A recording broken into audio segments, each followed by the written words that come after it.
LH 직원 등의 투기 의혹을 조사하고 있는 정부 합동조사단이 오늘 1차 조사 결과를 발표합니다. 각 지자체의 자체 조사에서도 광명과 시흥시 공무원 14명이 신도시 예정지 땅을 사들인 것으로 확인됐습니다. 정부가 오늘 아스트라제네카 백신을 만 65세 이상에 접종해도 될지를 발표합니다. 또 한 사람이 2번 맞는 이 백신의 2번째 물량을 다른 사람의 1차 접종에 당겨서 활용하는 방안도 검토 중입니다. 수도권과 충청, 전북 등의 초미세먼지가 종일 나쁨 단계를 보이겠습니다. 수도권에는 올봄 처음으로 비상저감조치가 발령돼 배기가스 5등급 차량의 운행 제한과 공사장 운영 시간 단축이 실시됩니다.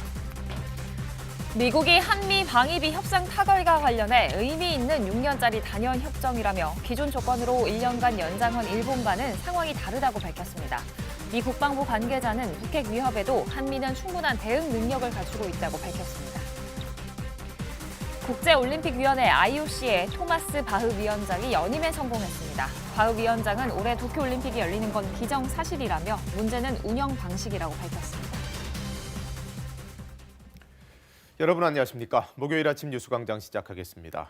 LH 직원들의 투기 의혹을 조사 중인 정부 합동조사단이 오늘 1차 조사 결과를 발표합니다. 우선적으로 2만 3천여 명이 조사 대상이었습니다. 정창화 기자가 보도합니다.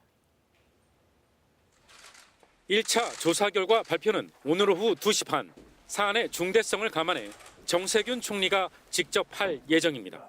의혹 제기 이후 정 총리는 발본, 세권 등의 고강도 발언을 내놓으며 철저한 조사를 거듭 약속했습니다. 단 한치의 의혹도 남지 않도록 철저히 진상을 규명하고 위법에 대해서는 무관용 원칙으로 법이 허용하는 최대한의 처벌을 할 계획입니다. 오늘 발표한 국토부와 LH 직원의 투기 의혹에 대한 조사 내용만 포함될 것으로 보입니다. 앞서 정부 합동조사단은 조사 대상이 2만 3천여 명에 이른다고 밝혔습니다. 국토부 직원 4,500여 명과 LH 직원 9,900여 명, 지자체와 지방공기업 직원 등이 포함됐습니다. 조사단은 부동산 거래관리 시스템에 직원 이름과 주민등록 번호를 넣어 3기 신도시 등에 대한 투자 여부를 조사해 왔습니다. 정부는 1차 조사가 끝나면 직원들의 배우자와 직계 좀비속 등으로부터 정보 제공 동의서를 받아 조사를 확대할 계획입니다. 또 의심되는 거래 사항과 개인정보 제공 동의를 거부한 직원 등에 대해선 수사를 의뢰하고 징계도 추진할 방침입니다. 한편 자체 진상조사를 진행 중인 청와대는 이번 주 안에 별도로 비서관급 이상 참모와 가족들의 조사 결과를 발표할 예정입니다. KBS 뉴스 정청화입니다. LH 직원들뿐 아니라 3기 신도시로 지정된 지자체의 공무원들도 땅 투기 정황이 속속 불거지고 있습니다. 정부 합동조사단과 별개로 각 지자체들도 색출 작업에 나서고 있습니다. 보도에 이승재 기자입니다. 광명시에 위치한 3기 신도시 개발구역. 이곳 일대 토지를 광명시 공무원 5명이 매입한 것이 광명시 자체 조사에서 추가로 드러났습니다. 기존에 밝혀졌던 6급 공무원 A씨를 포함하면 모두 6명입니다. 새롭게 드러난 5명은 2015년과 2016년, 2017년에 각 1명, 지난해에는 2명이 매입한 것으로 확인됐습니다. 5급 2명, 6급 3명, 8급 1명이었습니다. 업무상 정보를 이용하여 토지를 취득했는지 여부는 현재 계속 조사하고 있습니다. 시흥시 공무원 8명도 신도시 예정진에 토지를 매입한 사실이 새로 밝혀졌습니다. 이 중 자진 신고한 7명은 투기 정황을 찾지 못했습니다. 취득 시기는 1980년부터 2016년까지입니다. 대부분 취득 시기가 오래됐고 상속등을 통해 취득한 경우로 다만 5급 공무원 1명의 경우 지난해 10월 경매를 통해 취득해 추가 조사가 필요한 상황입니다. 이런 가운데 조사 방식에 대한 우려도 나왔습니다. 현 토지 소유자만 조사할 경우 소유 현황 변동에 따른 투기까지 살펴보기 어렵기 때문입니다. 이에 따라 두 지자체는 공무원 가족까지 조사를 확대할 계획입니다. 한편 LH 직원 투기 의혹과 관련해 전국 공공택지지구 주민들은 더 이상 정부 개발 계획에 동참할 수 없다며 집회를 열었습니다. 분노해서 모든 3기 신도시 및 모든 것을 원점에서 재검토하려는 그런 취지에서 더불어민주당 김경만 의원의 배우자도 지분 쪼개기 방식으로 투자해 투기 목적으로 토지를 매입했다는 의혹도 나왔습니다. 문제가 불거지자 김 의원 측은 송구하다며 아무 조건 없이 즉각 처분하겠다고 밝혔습니다. KBS 뉴스 이승재입니다. 투기 정황이 불거진 LH 직원 대부분은 농지를 사들이는 과정에서 무슨 농사를 지을 거다 이렇게 농업 계획서를 냈지만 토지 매입 이후에는 그 계획과 무관한 묘목들만 잔뜩 심었습니다. 주로 보상에 유리한 작물들입니다. KBS 취재진이 그 계획서들을 입수해서 실제 현장과 일일이 대조해봤습니다. 이지윤 기자입니다. 버드나무가 빼곡히 자라고 있는 경기도 시흥시의 밭입니다. 3기 신도시에 포함된 곳으로 2019년 6월 LH 간부급 직원 김모 씨가 산 땅입니다. 나중에 이제 그게 되면 양재동 꽃시장이나 이런 데 가서 이제 저 팔 수도 있고 이제 이런 부분들이 생기니까 용모들이라고 그 웨딩 현장이라든가 이런 데 이제 조화 같은 거 만들고 할 때 들어가는 재료. 김 씨가 이 땅을 살 때 냈던 농업 경영 계획서의 내용은 다릅니다. 벼를 재배할 예정이라고 돼 있습니다. 김 씨뿐만이 아닙니다. KBS가 투기 의혹이 제기된 LH 직원과 가족 등의 농업계획서 22건을 모두 분석한 결과 실제 작물이 일치한 경우는 6건뿐이었습니다. 손이 많이 가는 벼나 고구마 같은 1년 주기 작물 대신 관리가 쉽고 잘 자라는 나무로 바꿔 심었습니다.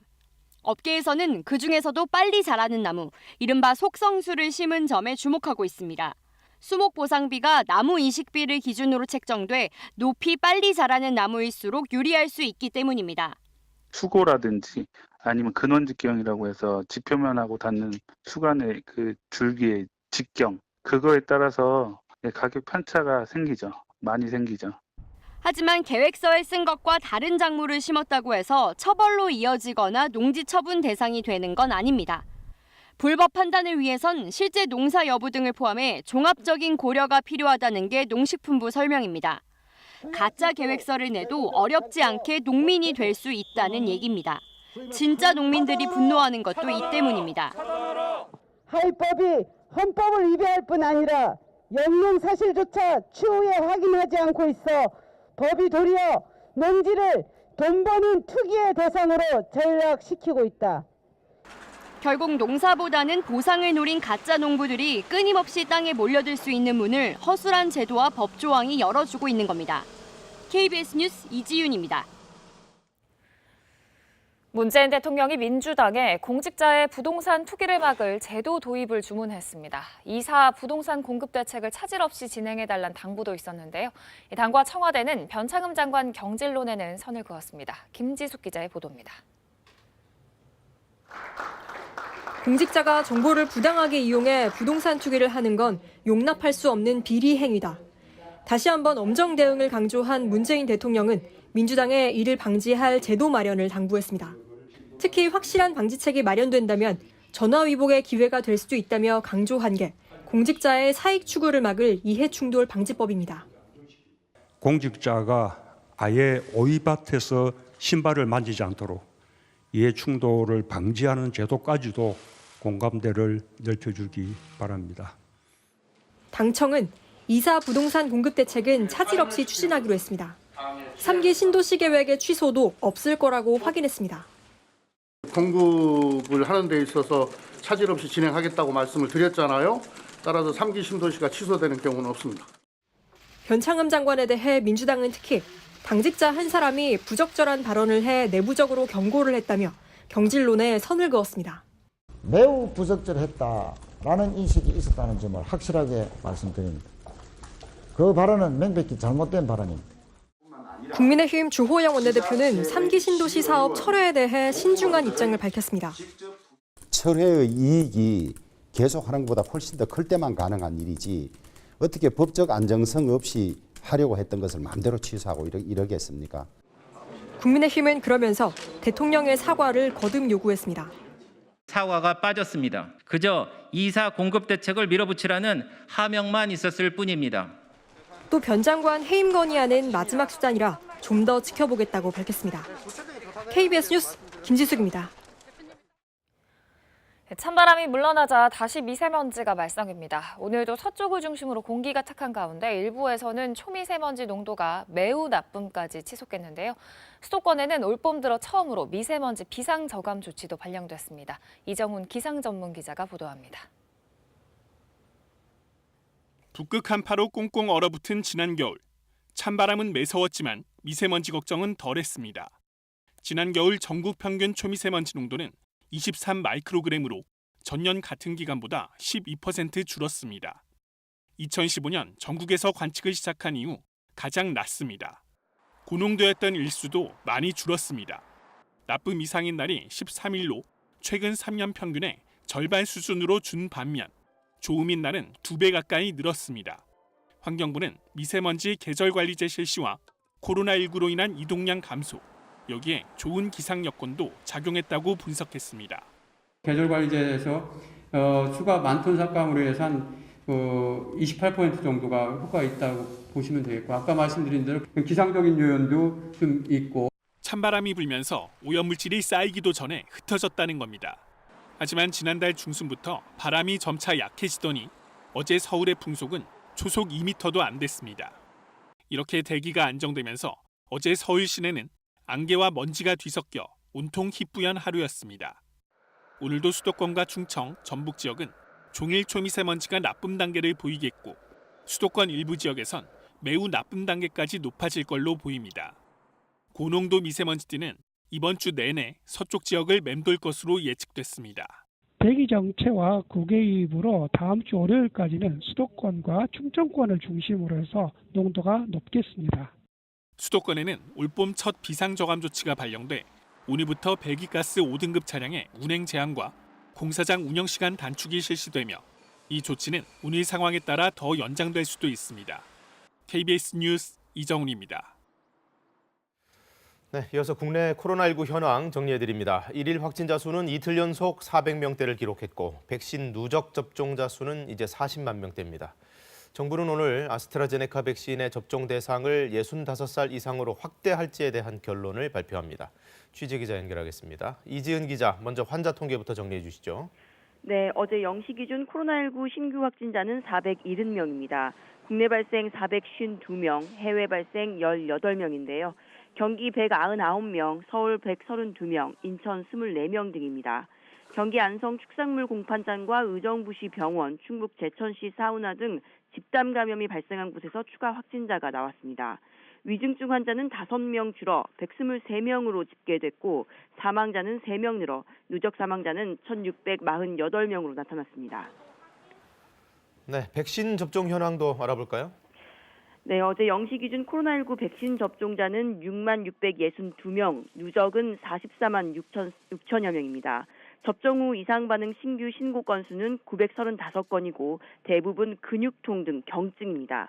접종 후 사망 신고 사례는 2건인데 한 건은 요양병원 환자가 아닌 종사자인 50대 여성입니다. 이 여성은 지난 3일 접종을 받은 뒤 엿새쯤 뒤에 숨졌습니다. 방역당국은 사망자가 기저질환이 있었다고 밝혔습니다. 또 다른 한 건은 기저질환이 있던 요양병원 환자인 50대 남성이 중증 의심 사례로 분류됐다 사망한 사례입니다. 두 사례 모두 사망과 접종의 인과관계는 아직 확인되지 않았으며 방역당국이 조사 중입니다. 아스트라제네카 백신의 고령층 접종 여부는 오늘 중으로 판가름이 나겠네요.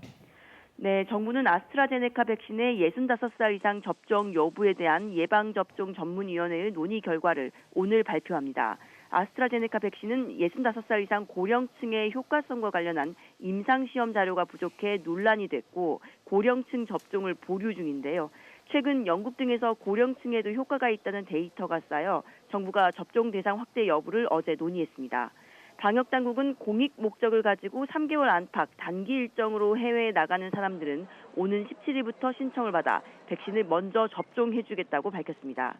당국은 또 코로나19 백신 보관 냉장고의 온도가 적정 수준을 벗어나는 사고가 전국에서 7건 있었다며 관리를 철저히 하겠다고 설명했습니다. 아스트라제네카 백신 2차 접종용 물량을 1차에 당겨 쓰는 건 2차 접종에 영향이 없는 범위에서 검토 가능하다며 긍정적 반응을 내놨습니다. 지금까지 사회부에서 전해드렸습니다. 한미 방위비 협상 타결에 대해 미국 정부는 동맹의 중요성을 강조하는 것이라고 의미를 부여했습니다. 6년에 걸쳐 한국의 분담금이 70억 달러를 넘을 것으로 추정하고 그것을 의미 있는 기여라고 평가하기도 했습니다. 우리와 달리 전년도와 비슷한 수준의 분담금을 1년 더 연장한 일본과의 형평성 논란에 대해서는 두 나라 상황이 다르다고 선을 그었습니다. 워싱턴 금철영 특파원입니다. 한미 간 방위비 협상 타결과 관련해 미 국무부는 공식 성명이나 자료를 배포하진 않았습니다. 다만 국무부 당국자가 전화로 이뤄진 언론 브리핑을 통해 인상률로는 지난 2004년 이후 가장 높은 것이라고 의미를 부여했습니다. 한국의 분담금은 공정하고 균형 잡힌 것이라고도 했습니다. 이 당국자는 6년 동안에 한국의 분담금이 70억 달러를 넘을 것으로 추산하면서 한미 양측 모두 복잡한 안보 환경에서 많은 비용이 든다는 것을 잘 알고 있다고 했습니다. 미일 간 1.2% 인상을 전제로 기존 방위비 협정을 1년 연장한 것과 비교해 형평성을 지적한 것에 대해서는 한국과 일본의 상황이 다르다고 했습니다. 일본은 협상을 위해 기존 조건으로 1년을 연장한 것으로 6년짜리 단연협정과 비교하기 어렵다는 의미로 읽힙니다. 내년부터 적용되는 인상률 기준으로 물가 상승률이 아닌 한국 국방비 인상률로 연동시킨 데 대해서도 공정한 논리이자 원칙인 것으로 보인다고 말했습니다. 전체적으로 방위비 협상 타결과 관련해 동맹의 중요성과 의미를 강조하는 데 주력했지만 협상 타결 뒤 인상률 기준에 대한 설명 그리고 또 미사용 적립금에 대한 설명이 없었던 점 등에 대해선 추가적인 답변이 필요하다는 지적도 나오고 있습니다. 워싱턴에서 KBS 뉴스 금철영입니다.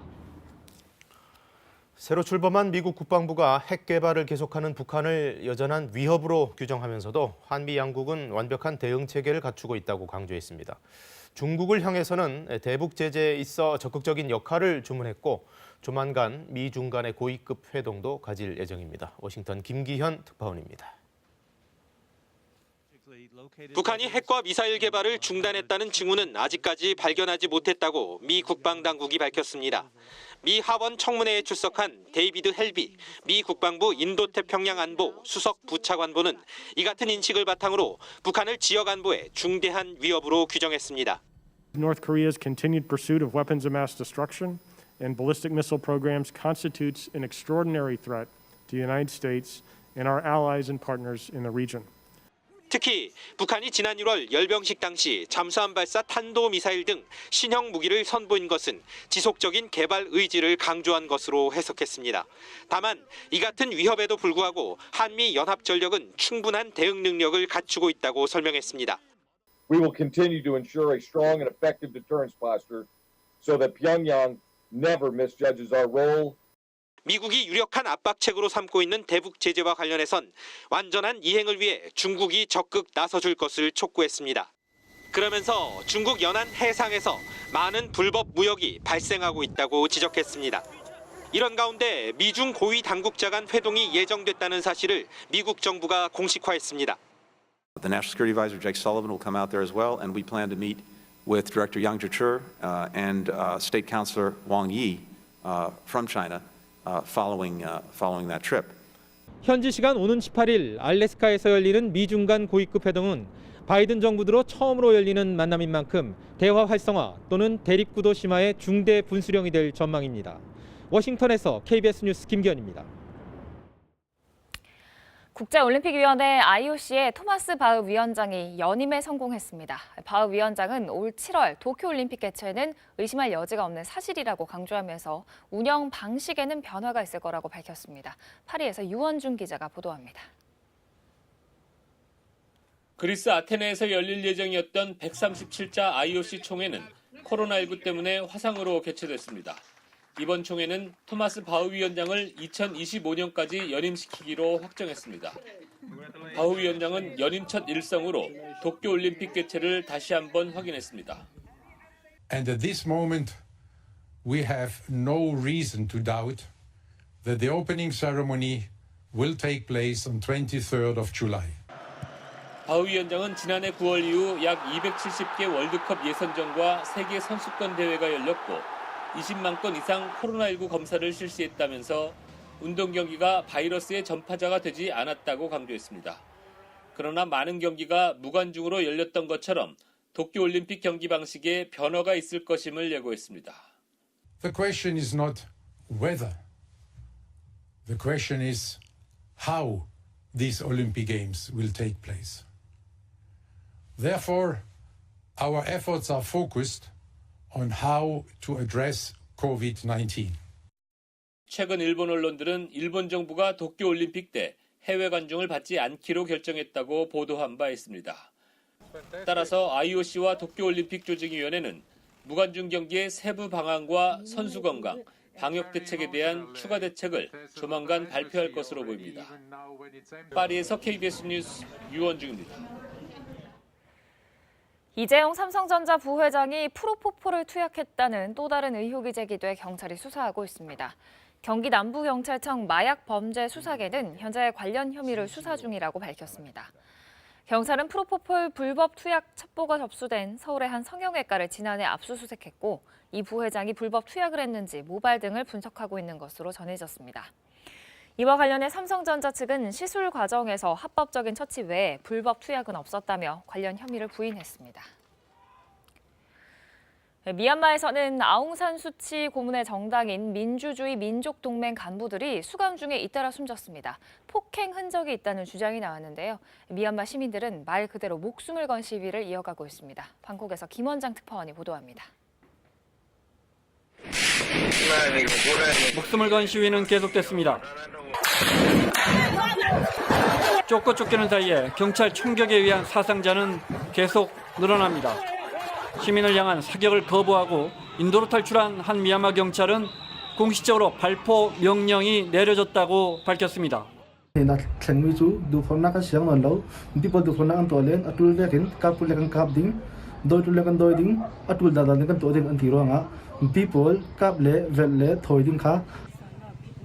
북부 미치나 지역 천주교 수녀가 다시 무릎을 꿇었습니다.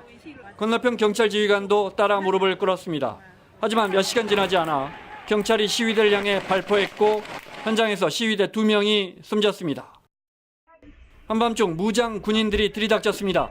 아웅산 수치 고문의 정당인 민주주의 민족동맹 NLD 당원들이 잇따라 체포되고 있습니다. 이렇게 체포된 당의 교육위원장이었던 짜오 마이크가 수감 중 어제 사망했다고 현지 언론이 전했습니다. 지난 토요일에는 역시 NLD 양곤 지역 위원장이었던 킨 마웅이 수감 중 숨진 채 발견됐습니다. NLD 측은 이들이 얼굴과 몸에 폭행 흔적이 뚜렷했다고 주장했습니다. 현장 기자들을 잇따라 체포하고 있는 미얀마 군정은 최근엔 언론사 5곳을 폐간시켰습니다. 미얀마 나우와 미치마 TV 등 주로 시위 소식을 현장에서 전하는 매체들입니다. 군경이 현장에서 촬영하는 기자들을 상대로 계속 조준 사격을 하면서 외신이 촬영한 영상은 점점 사라지고 있습니다. 하지만 시민들이 목숨을 걸고 촬영한 영상들은 계속 온라인을 타고 미얀마의 참상을 전하고 있습니다. 한국에서 KBS 뉴스 김원장입니다. 러시아 당국이 트위터에 서비스 속도를 크게 늦추는 징계를 내렸습니다. 마약 등 불법 콘텐츠를 삭제하지 않아서라고 이유를 밝혔는데 이전에 야권 운동가 나발리 관련 콘텐츠로도 경고를 한 바 있습니다. 모스크바 김준호 특파원의 보도입니다. 러시아 당국이 미국 소셜미디어인 트위터의 서비스 속도를 크게 늦추는 징계 조치를 어제 취했습니다. 사진과 동영상 콘텐츠에 대해서만 서비스 속도를 늦췄고 텍스트 교신은 제한하지 않았습니다. 모바일 기기의 100%, 고정기기의 50%가 이번 조치의 대상입니다. 러시아 규제당국은 트위터가 지난 2017년부터 미성년자의 극단적 선택 조장 콘텐츠, 마약 정보 등을 제거하라는 지시를 이행하지 않아 이 같은 징계 조치를 취했다고 밝혔습니다. Меры по понуждению компании Twitter к исполнению норм российского законодательства принимаются Роскомнадзором в целях защиты граждан Российской Федерации, включая 러시아 당국은 트위터가 계속 법률을 이행하지 않을 경우 아예 서비스를 차단할 수 있다고 경고했습니다. 이번 트위터에 대한 징계 조치는 서방 소셜미디어와 러시아 당국 간의 긴장이 높아지는 가운데 취해졌습니다. 러시아 규제당국은 올해 초 야권 운동가 알렉세이 나발리 석방 촉구 시위에 청소년들의 참여를 촉구하는 메시지를 삭제하지 않을 경우 벌금을 부과할 수 있다고 트위터와 페이스북 등에 대해 경고한 바 있습니다. 모스크바에서 KBS 뉴스 김준호입니다. 밤사이 서쪽 지역을 중심으로 대기질이 매우 나빠졌습니다. 지금 수도권과 충남 지역은 초미세먼지 농도 100 마이크로그램까지 가까이 치솟으면서 평소보다 4배에서 5배가량 높은 수치를 보이고 있는데요. 수도권에는 올봄 들어 처음으로 오전 6시를 기해서 고농도 미세먼지 비상 저감 조치가 내려졌습니다. 대기가 정체되는 데다가 국외에서 미세먼지까지 추가로 유입되면서 오늘은 종일 공기가 탁할 것으로 예상됩니다. 수도권과 충남 지역은 초미세먼지 농도 매우 나쁨 단계에 예상되고요. 강원 영서와 충북, 전북과 광주에서는 초미세먼지 농도 나쁨 단계 예상됩니다. 오늘 밤부터 제주도와 전남 지역에는 비가 내리겠고요. 이 비가 점차 확대되면서 내일은 충청과 남부지방에도 비가 내리겠습니다. 동풍이 불면서 강원 영동 지역에도 비 소식이 들어 있습니다.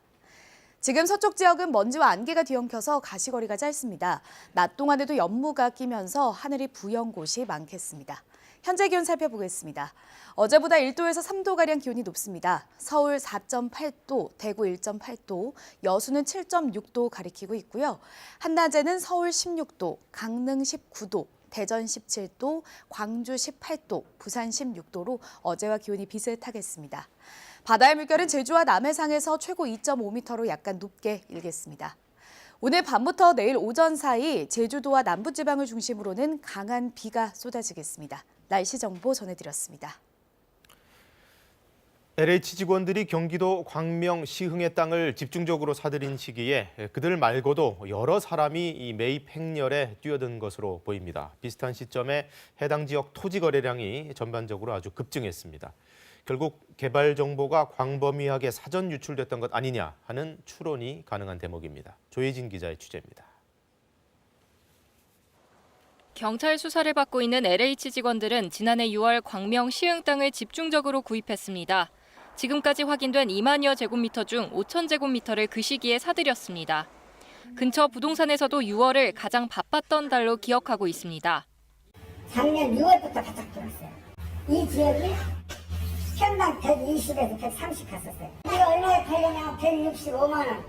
실제로 지난해 광명과 시흥의 토지 거래량을 보면 6, 7월에 1,300건을 넘어서며 정점을 찍었습니다. 정보 유출이 의심되는 대목입니다. 이런 의심이 드는 건 다른 3기 신도시도 마찬가지입니다. 2018년 말 첫 번째 3기 신도시로 지정된 인천 계양지구. 9월까지 73건에 불과했던 토지 거래는 신도시 지정 직전인 11월엔 336건으로 5배 가까이 급증했습니다. 주민들도 당시 상황을 기억합니다. 10만 원 떨어졌다가 한 15만 원씩 계속 올라서. 살던데 그때 많이 풀었지. 살기도 하고. 남양주 왕숙과 부천 대장지구에서도 신도시 발표 직전 토지 거래량은 어김없이 늘었습니다. 늘어난 거래의 상당수는 보상에 유리하다는 지분 쪼개기 형태로 이뤄졌습니다. 광명 시흥회 3기 신도시에서도 발표 직전 4개월간 거래된 토지 2곳 중 1곳 가까이는 소유자들이 지분을 나눠 사들였습니다. 일부 지역에선 대부분의 거래가 쪼개기로 이뤄졌습니다. 지분 쪼개기도 쉽지 않은데도 불구하고 이렇게 지분으로 들어와서 투자했다는 얘기는 개발 이익을 바라보고 들어온 투기 소유라고 보여집니다. 아파트와 달리 토지는 금액이 크고 장기간 자금이 묶일 수 있어 확실한 정보 없인 사들이기 쉽지 않습니다. 신도시 주변에서 특정 시점에 집중된 땅 매입이 순수한 투자 목적인지 새 나온 개발 정보를 바탕으로 한 투기인지 수사를 통해 밝혀야 합니다. KBS 뉴스 조혜진입니다. 네, 전국 공무원들과 공공기관 종사자들의 부동산 투기 의혹을 수사할 정부 합동특별수사본부가 출범했습니다. 경찰뿐 아니라 국세청, 금융위, 국토부 인력 등 770여 명이 투입됩니다. 박민경 기자입니다. 정부 합동특별수사본부에는 크게 4군데 기관의 인력이 투입됐습니다.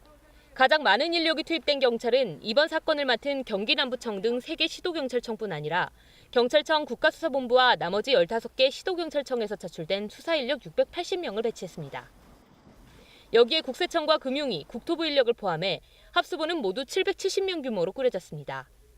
합수부는 LH 투기 의혹뿐 아니라 전국 개발 지역에서 공무원이나 공공기관 임직원이 내부 정보를 부정하게 이용해 투기했는지도 수사할 계획입니다. 국수본 고위 관계자는 현재 피의자는 전현직 LH 직원 15명이지만 수사 상황에 따라 고위공직자가 수사 대상이 될 수 있다고 밝혔습니다. 정세균 국무총리는 법무부 장관과 행정안전부 장관, 검찰과 경찰의 수사 책임자들을 불러 관계기관 회의를 소집했습니다.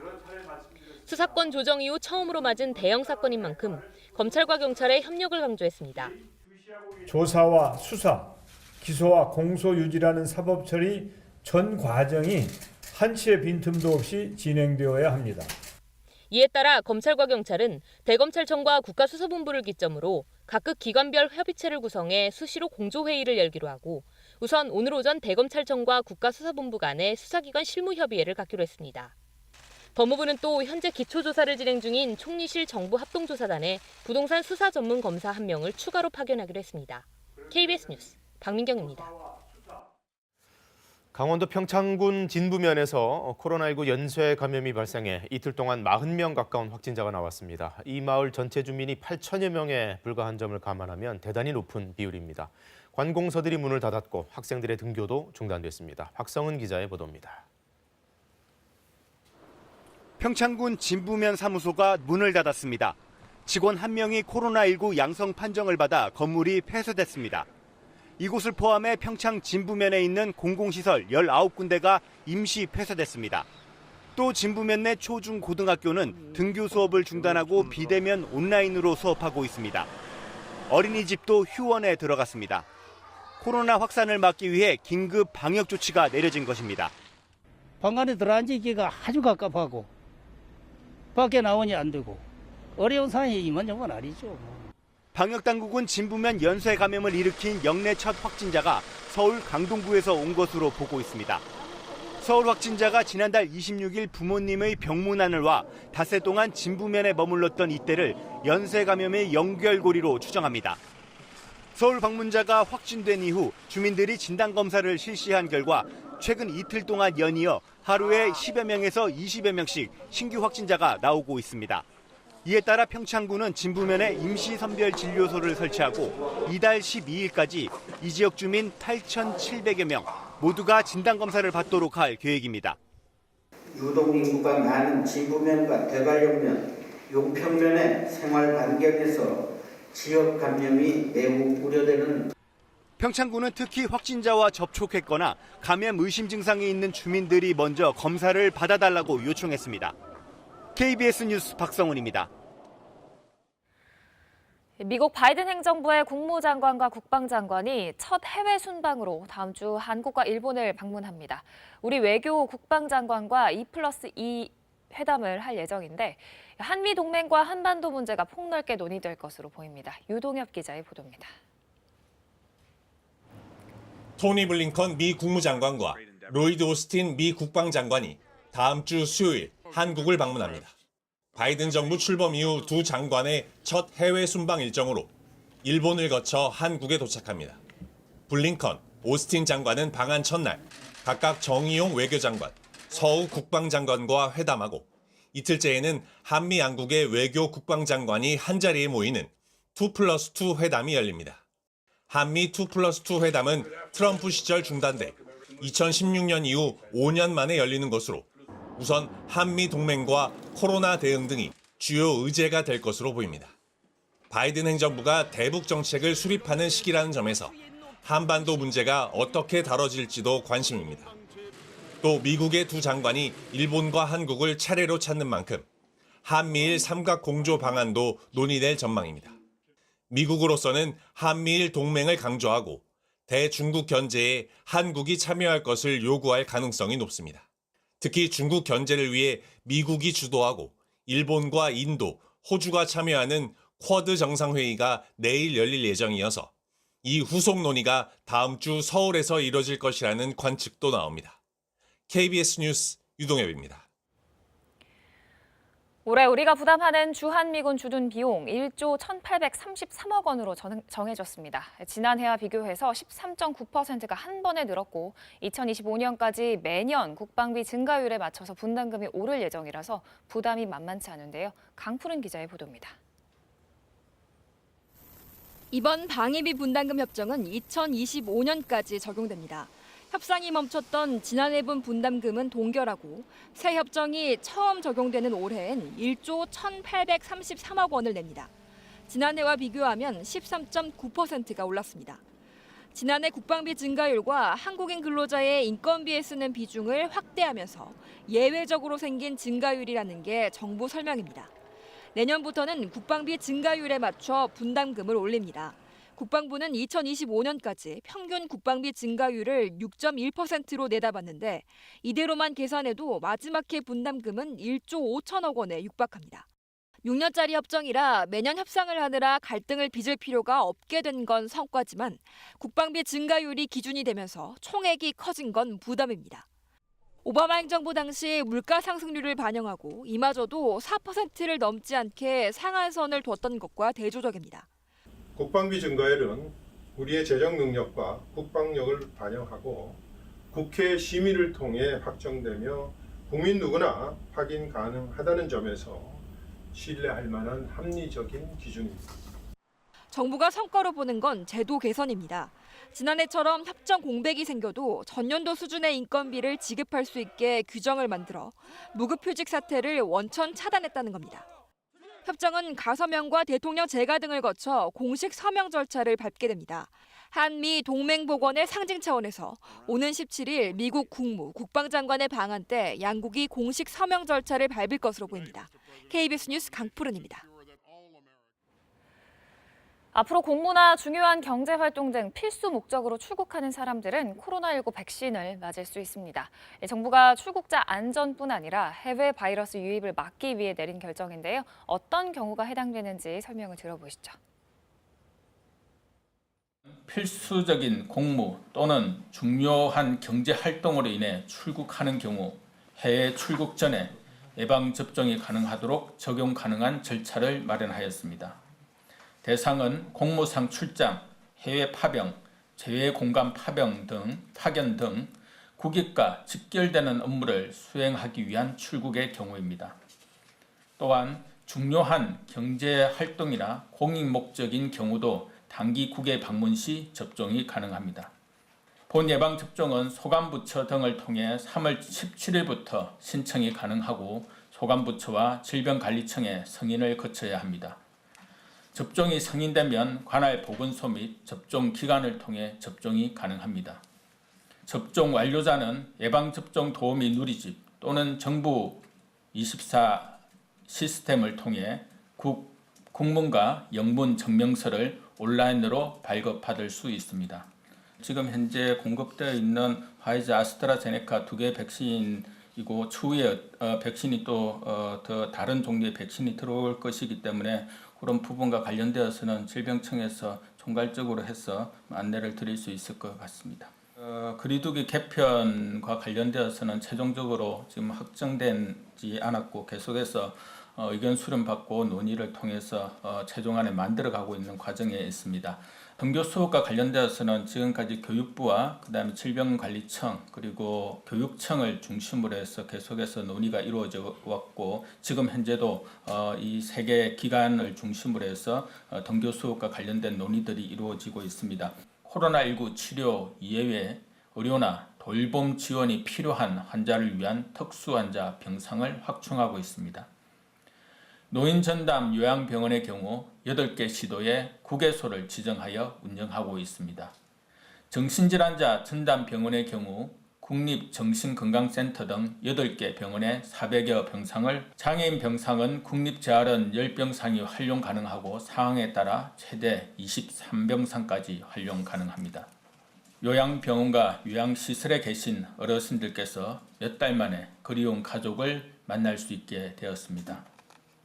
다만 요양병원과 요양시설의 감염 위험은 여전히 존재하고 관리자와 면회객들께서는 철저한 방역수칙 준수를 거듭 당부드립니다. 코로나19 국제 소식 전해드립니다. 지난해 말 영국에서 발견된 코로나19 변이 바이러스는 빠른 전파 속도로 이미 전 세계 70개 이상 국가로 퍼진 상태인데요. 최근에는 다른 변이 바이러스보다 치사율이 최대 2배가량 높다는 연구 결과가 나와 우려가 더욱 커지고 있습니다. 현지 시각 10일 영국 의학저널을 통해 지난해 말 발견된 영국 변이 바이러스의 치사율이 다른 변이 바이러스보다 훨씬 높다는 연구 결과가 발표됐습니다.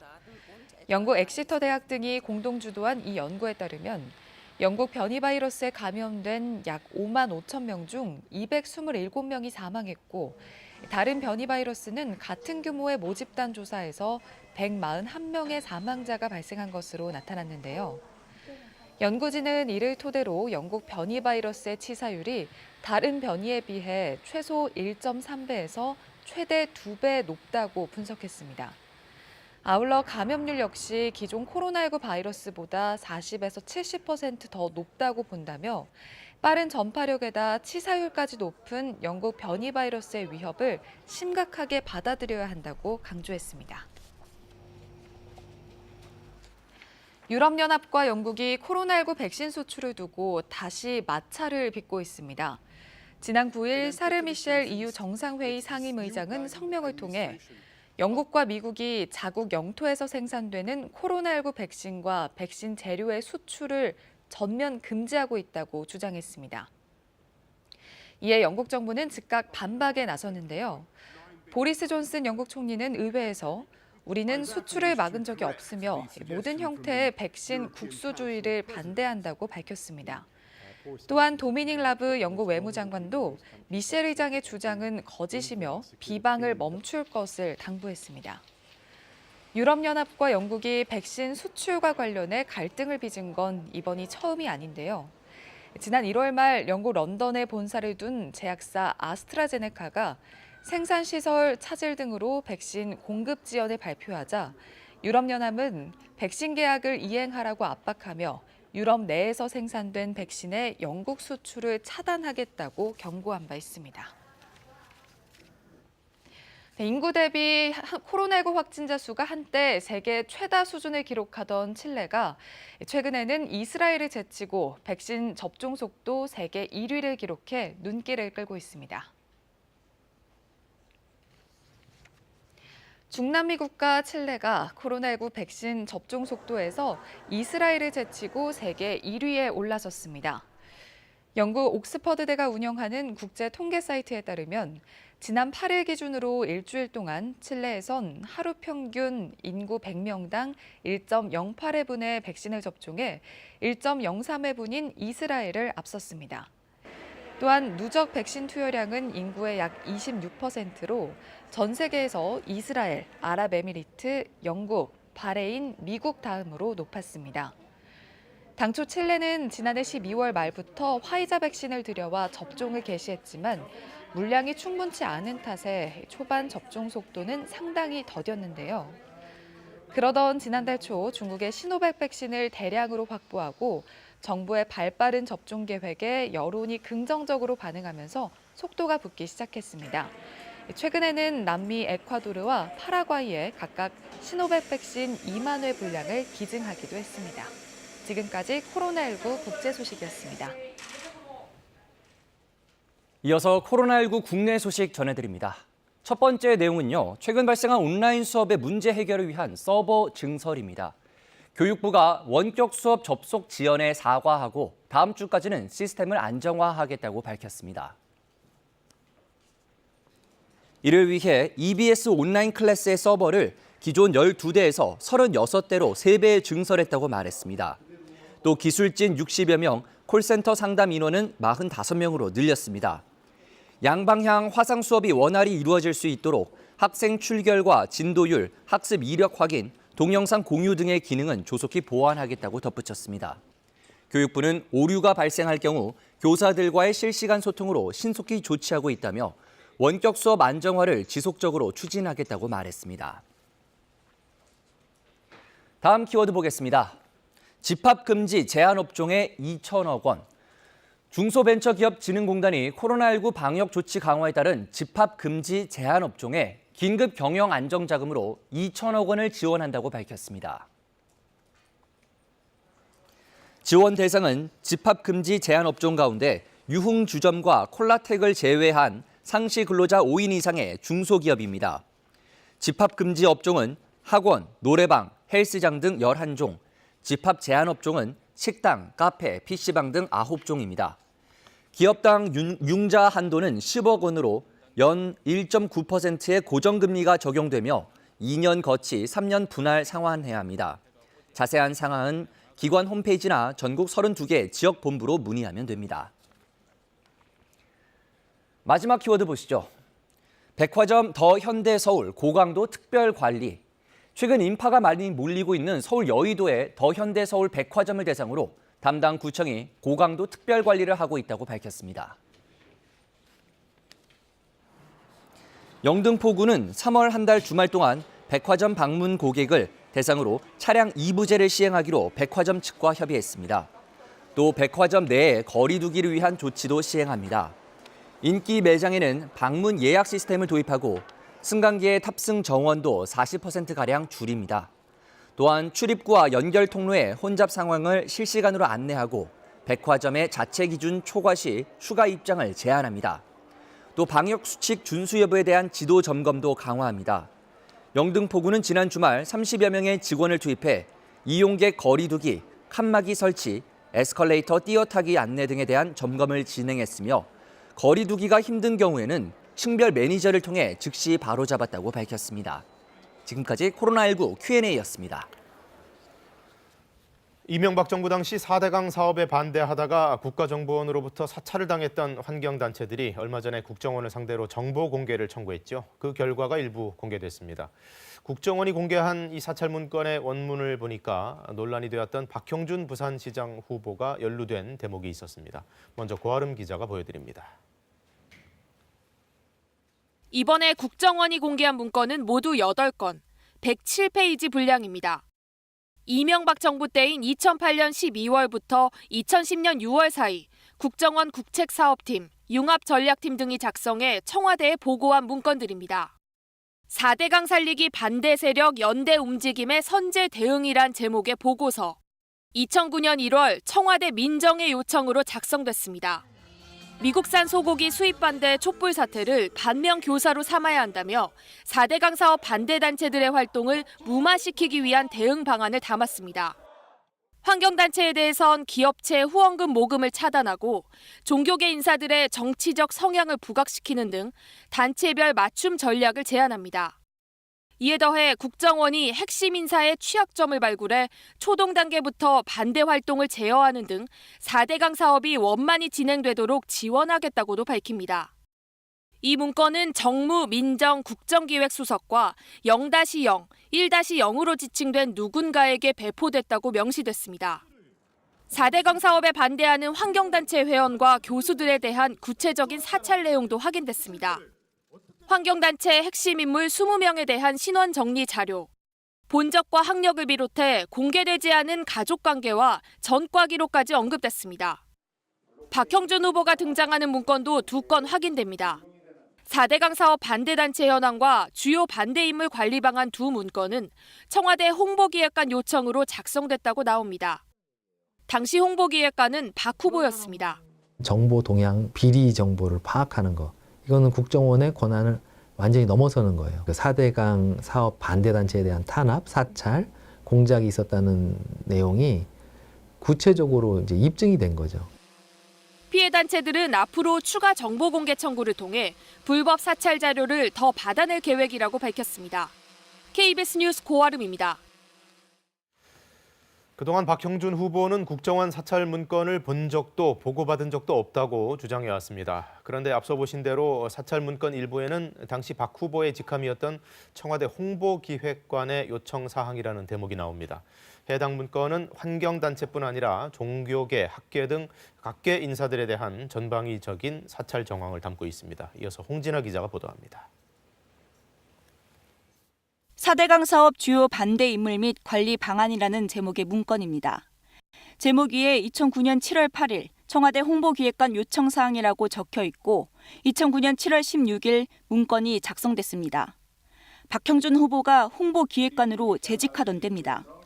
사회단체 활동가들의 친분 인사를 통해 투쟁 계획을 파악하고 국민적 거부감을 조성. 환경단체 간 갈등 등 취약점을 집중 공략해 연대를 차단하고 반대 활동을 무력화. 온건파인 스님은 친분 인사를 통해 순화하고 신부는 카톨릭 신자를 통해 간접 압박한다. 지역 환경단체는 생계 곤란 등 애로사항이나 활동 자금 확보 과정에서 비리를 적출한다고 적혀 있습니다. 비슷한 시기에 작성된 또 다른 문건입니다. 마찬가지로 당시 홍보기획관 요청으로 작성됐다고 나옵니다. 4대강 주변 지자체장들이 종교계 인사를 설득해 신자들이 반대 활동을 비판하도록 유도한다. 4대강에 반대하는 교수단체는 보수 언론을 통해 비난 여론을 조성한다. 주도 인물의 비리를 발굴해 활동을 약화시키는 방안을 강구한다. 반대 활동을 하는 한 변호사의 경우 세무조사 등으로 압박하면 활동이 약해질 것이다라고 나와 있습니다. 이 문건은 당시 박형준 홍보기획관에게 배포됐다고도 적혀 있습니다. KBS는 박형준 후보의 입장을 듣기 위해 두 건의 문건을 직접 보여줬습니다. 박 후보는 문건을 본 적도 없고 불법 사찰을 요청한 적도 없다는 입장을 고수했습니다. 홍보기획관실에 누가 이런 자료를 요청했는지 아닌지 제가 확인할 도리가 없고 중요한 것은 제가 본 적이 없다는 거예요. 그리고 모든 자료를 그 홍보기획관이나 뭐 정무수석이 다 보는 게 아닙니다. 국정원이 왜 이렇게 자료를 썼는지는 전 모르겠는데. KBS는 피해 단체들의 동의를 받아 박 후보가 언급된 사찰 원문을 인터넷에 공개하기로 했습니다. KBS 뉴스 홍진아입니다. 공공아파트 청약에 당첨된 신혼부부가 당첨 취소 통보를 받는 일이 벌어졌습니다. 부인 소득 조회가 안 돼서 맞벌이 자격이 안 된다는 이유였는데 취재 결과 조회가 잘만 됐습니다. 서울주택도시공사는 결정을 번복할 수는 없다는 입장인데요. 김재현 기자의 보도로 자세히 보시죠. 지난해 말 김모 씨는 SH의 신혼부부 특별공급 아파트 청약에 당첨됐습니다. 27대 1의 경쟁률을 뚫고 내 집 마련 꿈에 기뻐하고 있었는데 이달 초 SH로부터 갑자기 취소 통보를 받았습니다. 어떻게 소득이 영원히 잡혀가지고 참 의아하고 억울한 심정입니다. 회사원인 김 씨와 프리랜서인 부인의 소득을 합하면 월 540만 원. 맞벌이 소득 기준인 555만 원 아래여서 가점 1점을 받았습니다. 그런데 SH는 부인 소득이 확인되지 않는다며 외벌이로 판단했고 이 기준을 적용하면 소득 초과로 가점을 못 받아 당첨 자격이 안 된다는 겁니다. 김 씨는 부인이 매년 건강보험료는 물론 세금도 꼬박꼬박 냈다며 황당해합니다. 오늘도 저랑 같이 출근을 같이 하셨으면 어린이집에서 아기를 매일매일 퇴근하고 찾아서 오고 세금도 납부하고 있는 상황인데. 억울한 마음에 세무서를 찾아가 문의했더니 제대로 신고한 게 맞다고 확인받았습니다. SH공사에 확실히 얘기를 하세요. 국세청에서도 통보됐다 그러고 소득금액 증명원도 이렇게 나오는데 왜 이게 이렇게 돼 있냐, 0으로 나오냐. 국세청이 발급해준 증빙 서류를 들고 다시 찾아갔지만 SH는 결정을 번복할 수 없다는 입장을 고수했습니다. 소득을 확인하기 위해 사회보장 정보 시스템을 이용하는데 여기엔 김 씨 아내 소득이 조회되지 않는다는 겁니다. 조회가 안 되는 거에 대해서는 이걸 어디에 물어봐야 될지 저희도 모르는 거예요, 이게. 그런데 취재진이 이 시스템을 운영하는 사회보장 정보원에 확인해 보니 김 씨 부인은 1년간 560만 원을 번 걸로 조회됐습니다. 이에 대해 SH 측은 청약 담당 실무자에게 물어보라 했지만 해당 직원의 연락이 닿지 않았습니다. 김 씨의 소명 신청 기간은 오늘까지로 SH가 결정을 번복하지 않을 경우 청약 당첨은 취소됩니다. KBS 뉴스 김재현입니다.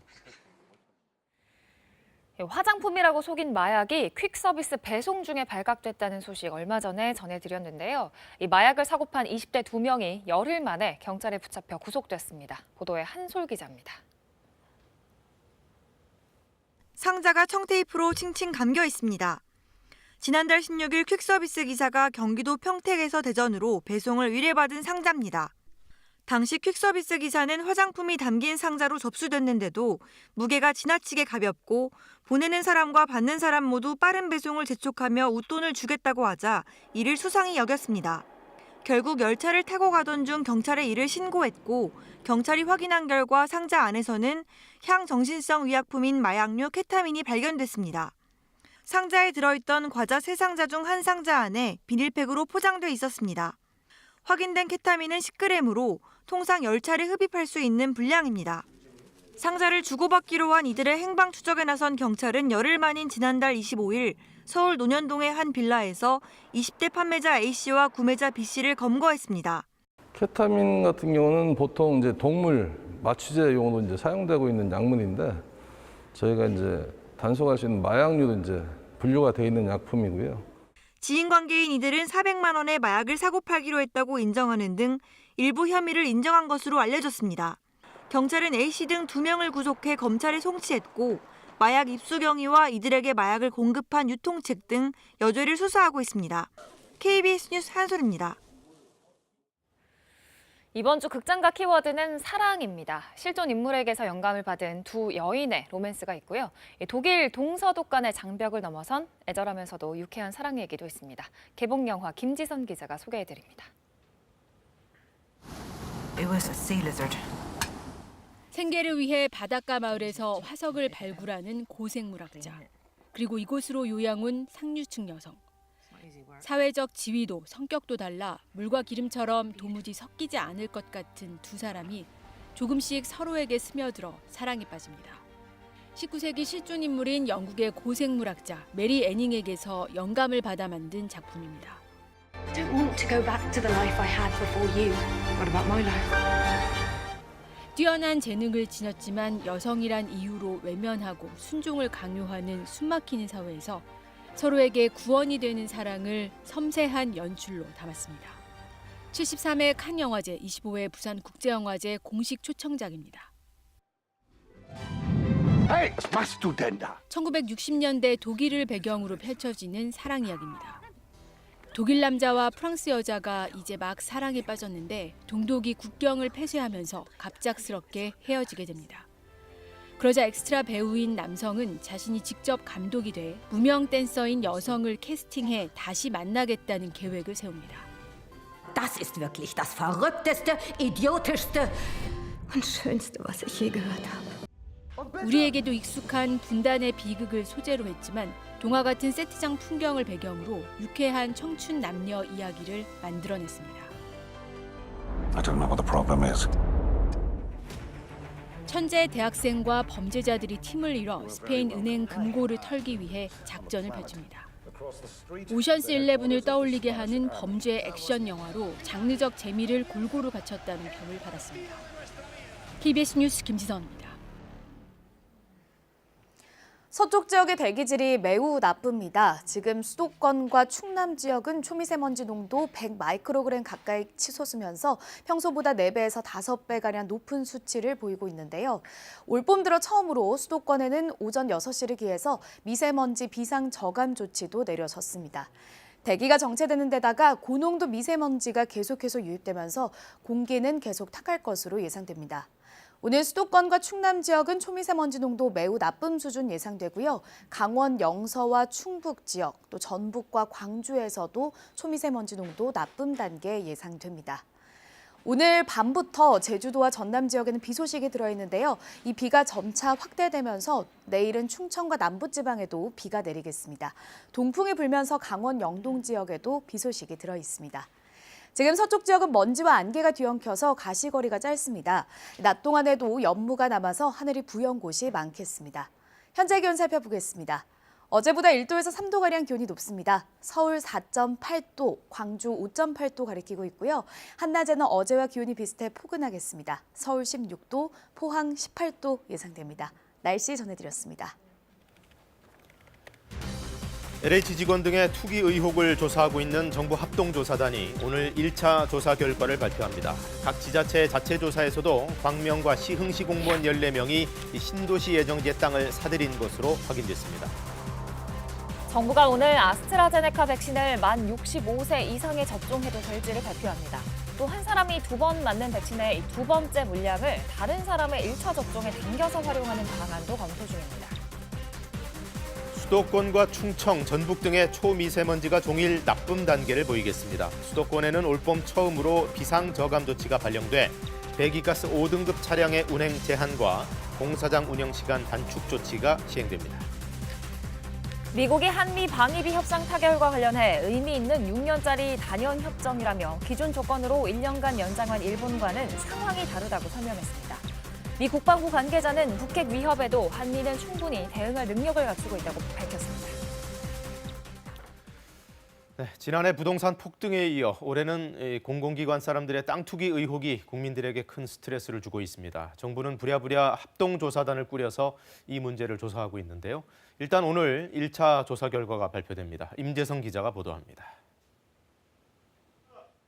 시민단체의 폭로로 시작된 신도시 땅 투기 의혹.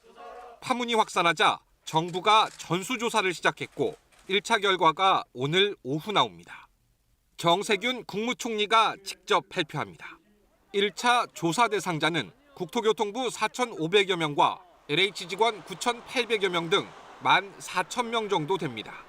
조사단은 그동안 부동산 거래관리 시스템을 통해 6개 3기 신도시와 과천, 안산, 장상지구 등에 대해 투기 여부를 조사해왔습니다. 대상이 방대해 1차 발표에서는 직계가족 등에 대한 조사 결과는 제외될 것으로 알려졌습니다. 조사단은 소속기관과 직급별 투기 의심 직원 수, 투기 시점 등을 법적으로 허용 가능한 범위 내에서 최대한 공개한다는 방침입니다. 해당 직원들에 대해서는 정부 합동특별수사본부에 수사 의뢰하고 각 기관 감사실에도 통보할 예정입니다. 오늘 발표에 이어 2차 정부조사는 국토부와 LH 직원들의 배우자와 직계가족, 자치단체와 지방개발공사 직원과 가족들로 확대됩니다. 대상자만 10만 명 이상이 될 것으로 정부는 추산하고 있습니다. 조사 범위도 3기 신도시 외에 인접지역까지 넓혀 들여다볼 계획입니다. 정부는 개인정보 활용에 동의하지 않은 직원은 2차 조사에서도 수사 의뢰하기로 했습니다. KBS 뉴스 임재성입니다. 신도시 예정지의 땅을 미리 사들인 사람들은 LH 직원들뿐만이 아니었습니다. 해당 지역의 지자체 공무원들도 토지 매입 사실이 속속 드러나고 있습니다. 말단부터 간부까지 직급도 다양합니다. 이승재 기자가 취재했습니다. 광명시에 위치한 3기 신도시 개발구역. 이곳 일대 토지를 광명시 공무원 5명이 매입한 것이 광명시 자체 조사에서 추가로 드러났습니다. 기존에 밝혀졌던 6급 공무원 A씨를 포함하면 모두 6명입니다. 새롭게 드러난 5명은 2015년과 2016년, 2017년에 각 1명, 지난해에는 2명이 매입한 것으로 확인됐습니다. 5급 2명, 6급 3명, 8급 1명이었습니다. 업무상 정보를 이용하여 토지를 취득했는지 여부는 현재 계속 조사하고 있습니다. 시흥시 공무원 8명도 신도시 예정지내 토지를 매입한 사실이 새로 밝혀졌습니다. 이 중 자진 신고한 7명은 투기 정황을 찾지 못했습니다. 취득 시기는 1980년부터 2016년까지입니다. 대부분 취득 시기가 오래됐고 상속등을 통해 취득한 경우로 다만 5급 공무원 1명의 경우 지난해 10월 경매를 통해 취득해 추가 조사가 필요한 상황입니다. 이런 가운데 조사 방식에 대한 우려도 나왔습니다. 현 토지 소유자만 조사할 경우 소유 현황 변동에 따른 투기까지 살펴보기 어렵기 때문입니다. 이에 따라 두 지자체는 공무원 가족까지 조사를 확대할 계획입니다. 한편 LH 직원 투기 의혹과 관련해 전국 공공택지지구 주민들은 더 이상 정부 개발 계획에 동참할 수 없다며 집회를 열었습니다. 분노해서 모든 3기 신도시 및 모든 것을 원점에서 재검토하려는 그런 취지에서 더불어민주당 김경만 의원의 배우자도 지분 쪼개기 방식으로 투자해 투기 목적으로 토지를 매입했다는 의혹도 나왔습니다.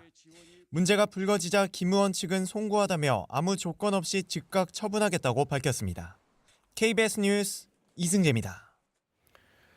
이 땅 투기 의혹을 조사할 정부 합동특별수사본부에는 경찰, 국세청, 금융위 등에서 700명대 조사 인력이 투입됩니다. 수사 범위는 LH 임직원뿐 아니라 공직사회 전반으로 확대될 가능성이 있습니다. 박민경 기자입니다. 정부 합동특별수사본부에는 크게 4군데 기관의 인력이 투입됐습니다. 가장 많은 인력이 투입된 경찰은 이번 사건을 맡은 경기남부청 등 3개 시도경찰청뿐 아니라 경찰청 국가수사본부와 나머지 15개 시도경찰청에서 차출된 수사 인력 680명을 배치했습니다. 여기에 국세청과 금융위, 국토부 인력을 포함해 합수부는 모두 770명 규모로 꾸려졌습니다. 합수부는 LH 투기 의혹뿐 아니라 전국 개발 지역에서 공무원이나 공공기관 임직원이 내부 정보를 부정하게 이용해 투기했는지도 수사할 계획입니다. 국수본 고위 관계자는 현재 피의자는 전현직 LH 직원 15명이지만 수사 상황에 따라 고위공직자가 수사 대상이 될 수 있다고 밝혔습니다. 정세균 국무총리는 법무부 장관과 행정안전부 장관, 검찰과 경찰의 수사 책임자들을 불러 관계기관 회의를 소집했습니다. 수사권 조정 이후 처음으로 맞은 대형 사건인 만큼 검찰과 경찰의 협력을 강조했습니다. 조사와 수사, 기소와 공소 유지라는 사법 처리 전 과정이 한치의 빈틈도 없이 진행되어야 합니다. 이에 따라 검찰과 경찰은 대검찰청과 국가수사본부를 기점으로 각급 기관별 협의체를 구성해 수시로 공조회의를 열기로 하고 우선 오늘 오전 대검찰청과 국가수사본부 간의 수사기관 실무협의회를 갖기로 했습니다. 법무부는 또 현재 기초조사를 진행 중인 총리실 정부합동조사단에 부동산 수사 전문 검사 1명을 추가로 파견하기로 했습니다. KBS 뉴스 박민경입니다. 네, 이어서 코로나19 환자 현황 그리고 백신 접종 상황 브리핑해드리겠습니다. 어제 0시 기준 발표된 신규 확진자는 470명, 이틀 연속 400명대를 기록했습니다. 지역별로 보면 경기도에서만 200명 가까이 나왔고요. 서울이 132명, 그리고 인천 포함해서 수도권에서 여전히 집중 현상을 보이고 있습니다. 기존의 집단 감염을 고리로 추가 확진자가 계속 나오고 있는데요. 먼저 경기도 안성 축산물 공판장 관련해서는 20명의 확진자가 더 나와서 이제 누적 감염자 수가 100명대를 바라보고 있습니다. 충북 제천의 사우나 관련해서도 10명이 추가 확진돼 누적 감염자가 20명 가까이로 늘었습니다. 백신 접종 현황 이어서 알아봅니다. 어제 0시까지 하루 동안 신규 접종자는 6만 600여 명이고 누적 접종 인구는 44만 6천 명대까지 올라왔습니다. 우선 접종 대상자 가운데 57.6%가 1차 접종을 마친 상태입니다. 접종 후 사망 신고 사례는 2건이 더 추가됐습니다. 한 건은 요양병원의 환자가 아닌 종사자이고 50대 여성입니다. 이 여성은 지난 3일에 접종을 받고 나서 엿새쯤 뒤에 숨졌습니다. 방역당국은 사망자가 평소 기저질환이 있었다고 밝혔습니다. 또 다른 한 건은 마찬가지로 기저질환이 있던 요양병원의 환자로 50대 남성입니다. 역시 이 중증 의심 사례로 분류됐다가 사망한 경우인데요. 이 두 케이스 모두 사망과 접종의 정확한 인과관계는 아직 확인되지 않았고 조사가 진행 중입니다. 이런 가운데 정부가 오늘 아스트라제네카 백신을 만 65세 이상에게 접종해도 될지를 발표합니다. 고령층에서 지금 이 백신 접종 기다리고 계신 분들 많을 텐데요. 우한솔 기자의 보도 보시겠습니다. 아스트라제네카 백신은 효과성을 입증할 정보가 부족해 만 65세 이상이 접종 대상에서 제외됐습니다. 방역당국은 어제 전문가 회의를 열어 만 65세 이상에 접종할지 여부를 다시 논의했고 오늘 결과를 발표합니다. 앞서 접종이 시작된 해외에서 고령자에도 효과가 있다는 연구 결과가 잇따라 발표된 데 따른 겁니다. 실제로 영국에서는 만 70세 이상에 1차 접종했을 때 효과가 최대 73%로 나타난다는 연구 결과가 발표됐습니다. 스코틀랜드에서도 실제 접종자를 대상으로 조사했더니 아스트라제네카 백신의 효과가 높은 거로 나타났습니다. 고연령층은 대부분 아스트라제네카 백신을 접종을 했기 때문에 그 연구에서 제시하는 그 고연령층의 효과는 거의 아스트라제네카의 효과로 볼 수 있거든요. 이와 함께 정부는 백신 2차 접종분을 활용해 더 많은 사람에게 먼저 1차라도 맞게 하는 방안을 검토하고 있습니다. 접종자 한 사람에겐 2차분이 배정돼 있는데 같은 종류의 백신 2차분이 들어와 있거나 도입 일정이 확실하다면 접종 간격 때문에 남아있는 2차분을 1차 접종에 활용한다는 겁니다. 세계적으로 백신 수급이 안정적이지 않은 상황에서 국내 백신을 최대한 효율적으로 활용하자는 취지입니다. 이처럼 백신 물량이 한정된 만큼 보관에 더 신경 써야 한다는 지적도 나왔습니다. 현재까지 냉장고 고장 등으로 보관 온도를 벗어난 사례가 7건 확인됐기 때문입니다. 방역당국은 해당 백신을 모두 수거하기로 했습니다. 조금의 잔량까지도 활용하고 있는 마당에 사소한 부주의로 백신이 폐기되는 일이 있어서는 절대 안 되겠습니다. 한편 공무 출장이나 경제활동, 올림픽 참가 등을 목적으로 외국에 3개월 내외로 방문하는 사람은 오는 17일부터 예방접종을 신청할 수 있도록 했습니다. 단 방문 국가에서 백신 접종 증명을 요구하거나 변이 바이러스 발생 지역에 갈 경우에 한정됩니다. KBS 뉴스 우한솔입니다. 강원 평창군 진부면에서 코로나19 연쇄 감염이 발생했습니다. 주민 8천여 명에 불과한 작은 마을에서 이틀간 나온 확진자만 38명인데요. 관공서가 문을 닫고 학생들 등교도 중단됐습니다. 박성은 기자가 보도합니다. 평창군 진부면 사무소가 문을 닫았습니다. 직원 1명이 코로나19 양성 판정을 받아 건물이 폐쇄됐습니다. 이곳을 포함해 평창 진부면에 있는 공공시설 19군데가 임시 폐쇄됐습니다. 또 진부면 내 초중 고등학교는 등교 수업을 중단하고 비대면 온라인으로 수업하고 있습니다. 어린이집도 휴원에 들어갔습니다. 코로나 확산을 막기 위해 긴급 방역 조치가 내려진 것입니다. 방 안에 들어앉기가 아주 갑갑하고 밖에 나오니 안 되고 어려운 상황이 이만저만 아니죠. 방역당국은 진부면 연쇄 감염을 일으킨 역내 첫 확진자가 서울 강동구에서 온 것으로 보고 있습니다. 서울 확진자가 지난달 26일 부모님의 병문안을 와 닷새 동안 진부면에 머물렀던 이때를 연쇄 감염의 연결고리로 추정합니다. 서울 방문자가 확진된 이후 주민들이 진단검사를 실시한 결과 최근 이틀 동안 연이어 하루에 10여 명에서 20여 명씩 신규 확진자가 나오고 있습니다. 이에 따라 평창군은 진부면에 임시선별진료소를 설치하고 이달 12일까지 이 지역 주민 8,700여 명 모두가 진단검사를 받도록 할 계획입니다. 유독인구가 많은 진부면과 대관령면, 용평면의 생활 반경에서 지역 감염이 매우 우려되는. 평창군은 특히 확진자와 접촉했거나 감염 의심 증상이 있는 주민들이 먼저 검사를 받아달라고 요청했습니다. KBS 뉴스 박성훈입니다. 봄이 오자마자 미세먼지가 말썽입니다. 수도권에는 올봄 들어 처음으로 미세먼지 비상저감 조치가 발령됐습니다. 서쪽을 중심으로 초미세먼지 농도가 매우 나쁨까지도 올라가 주의하셔야겠는데요. 이정훈 기상전문기자가 전해드립니다. 북극 한파로 꽁꽁 얼어붙은 지난 겨울. 찬바람은 매서웠지만 미세먼지 걱정은 덜했습니다. 지난 겨울 전국 평균 초미세먼지 농도는 23 마이크로그램으로 전년 같은 기간보다 12% 줄었습니다. 2015년 전국에서 관측을 시작한 이후 가장 낮습니다. 고농도였던 일수도 많이 줄었습니다. 나쁨 이상인 날이 13일로 최근 3년 평균의 절반 수준으로 준 반면 좋음인 날은 2배 가까이 늘었습니다. 환경부는 미세먼지 계절관리제 실시와 코로나19로 인한 이동량 감소, 여기에 좋은 기상 여건도 작용했다고 분석했습니다.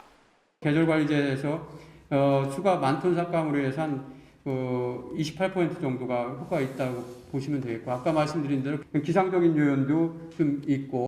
찬바람이 불면서 오염물질이 쌓이기도 전에 흩어졌다는 겁니다. 하지만 지난달 중순부터 바람이 점차 약해지더니 어제 서울의 풍속은 초속 2m도 안 됐습니다. 이렇게 대기가 안정되면서 어제 서울 시내는 안개와 먼지가 뒤섞여 온통 희뿌연 하루였습니다. 오늘도 수도권과 충청, 전북 지역은 종일 초미세먼지가 나쁨 단계를 보이겠고 수도권 일부 지역에선 매우 나쁨 단계까지 높아질 걸로 보입니다. 고농도 미세먼지띠는 이번 주 내내 서쪽 지역을 맴돌 것으로 예측됐습니다. 대기 정체와 구개입으로 다음 주 월요일까지는 수도권과 충청권을 중심으로 해서 농도가 높겠습니다. 수도권에는 올봄 첫 비상저감 조치가 발령돼 오늘부터 배기가스 5등급 차량의 운행 제한과 공사장 운영 시간 단축이 실시되며 이 조치는 오늘 상황에 따라 더 연장될 수도 있습니다. KBS 뉴스 이정훈입니다. 6년에 걸쳐 한국의 분담금이 더 늘어나게 된 한미 방위비 협상 타결에 대해 미국 정부는 공정하고 균형 잡힌 결과라고 평가했습니다. 그러나 일본은 전년도와 비슷한 수준의 분담금을 1년 더 연장했죠. 그 형평성 논란에 대해서 미국 측은 양쪽의 상황이 다르다면서 구체적인 부연 설명을 덧붙이기도 했습니다. 워싱턴 금채령 특파원입니다. 한미 간 방위비 협상 타결과 관련해 미 국무부는 공식 성명이나 자료를 배포하진 않았습니다. 다만 국무부 당국자가 전화로 이뤄진 언론 브리핑을 통해 인상률로는 지난 2004년 이후 가장 높은 것이라고 의미를 부여했습니다. 한국의 분담금은 공정하고 균형 잡힌 것이라고도 했습니다. 이 당국자는 6년 동안에 한국의 분담금이 70억 달러를 넘을 것으로 추산하면서 한미 양측 모두 복잡한 안보 환경에서 많은 비용이 든다는 것을 잘 알고 있다고 했습니다. 미일 간 1.2% 인상을 전제로 기존 방위비 협정을 1년 연장한 것과 비교해 형평성을 지적한 것에 대해서는 한국과 일본의 상황이 다르다고 했습니다. 일본은 협상을 위해 기존 조건으로 1년을 연장한 것으로 6년짜리 단연협정과 비교하기 어렵다는 의미로 읽힙니다. 내년부터 적용되는 인상률 기준으로 물가 상승률이 아닌 한국 국방비 인상률로 연동시킨 데 대해서도 공정한 논리이자 원칙인 것으로 보인다고 말했습니다. 전체적으로 방위비 협상 타결과 관련해 동맹의 중요성과 의미를 강조하는 데 주력했지만 협상 타결 뒤 인상률 기준에 대한 설명 그리고 또 미사용 적립금에 대한 설명이 없었던 점 등에 대해선 추가적인 답변이 필요하다는 지적도 나오고 있습니다. 워싱턴에서 KBS 뉴스 김철영입니다. 미국 국방부는 북한의 핵 개발이 중단되지 않았다고 보고 그것을 여전한 중대 위협이라고 규정했습니다. 다만 한미연합 전력이 충분한 대응 능력을 갖추고 있다고 강조했습니다.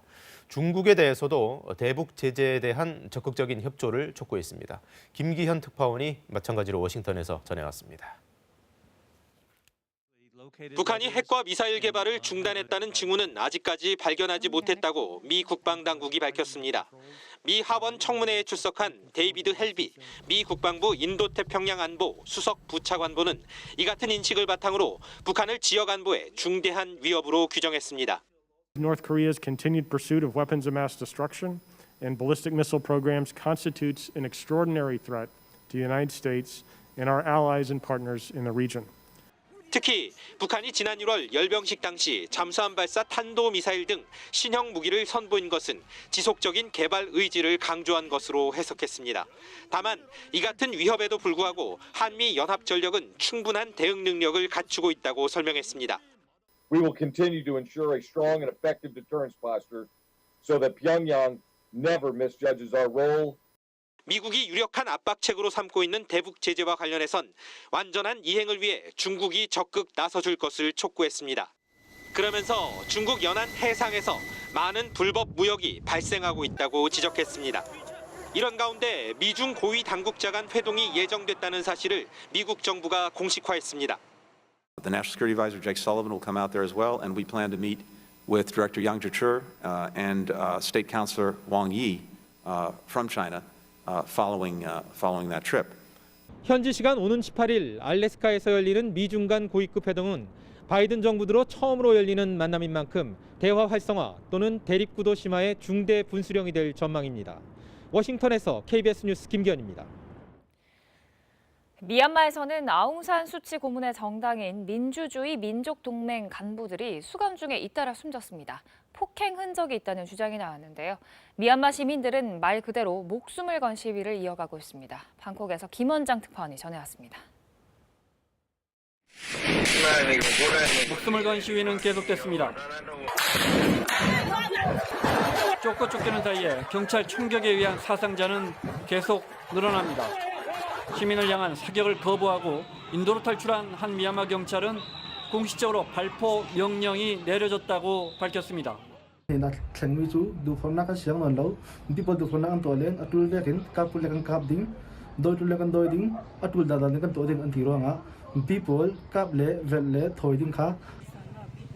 북부 미치나 지역 천주교 수녀가 다시 무릎을 꿇었습니다. 건너편 경찰 지휘관도 따라 무릎을 꿇었습니다. 하지만 몇 시간 지나지 않아 경찰이 시위대를 향해 발포했고 현장에서 시위대 2명이 숨졌습니다. 한밤중 무장 군인들이 들이닥쳤습니다.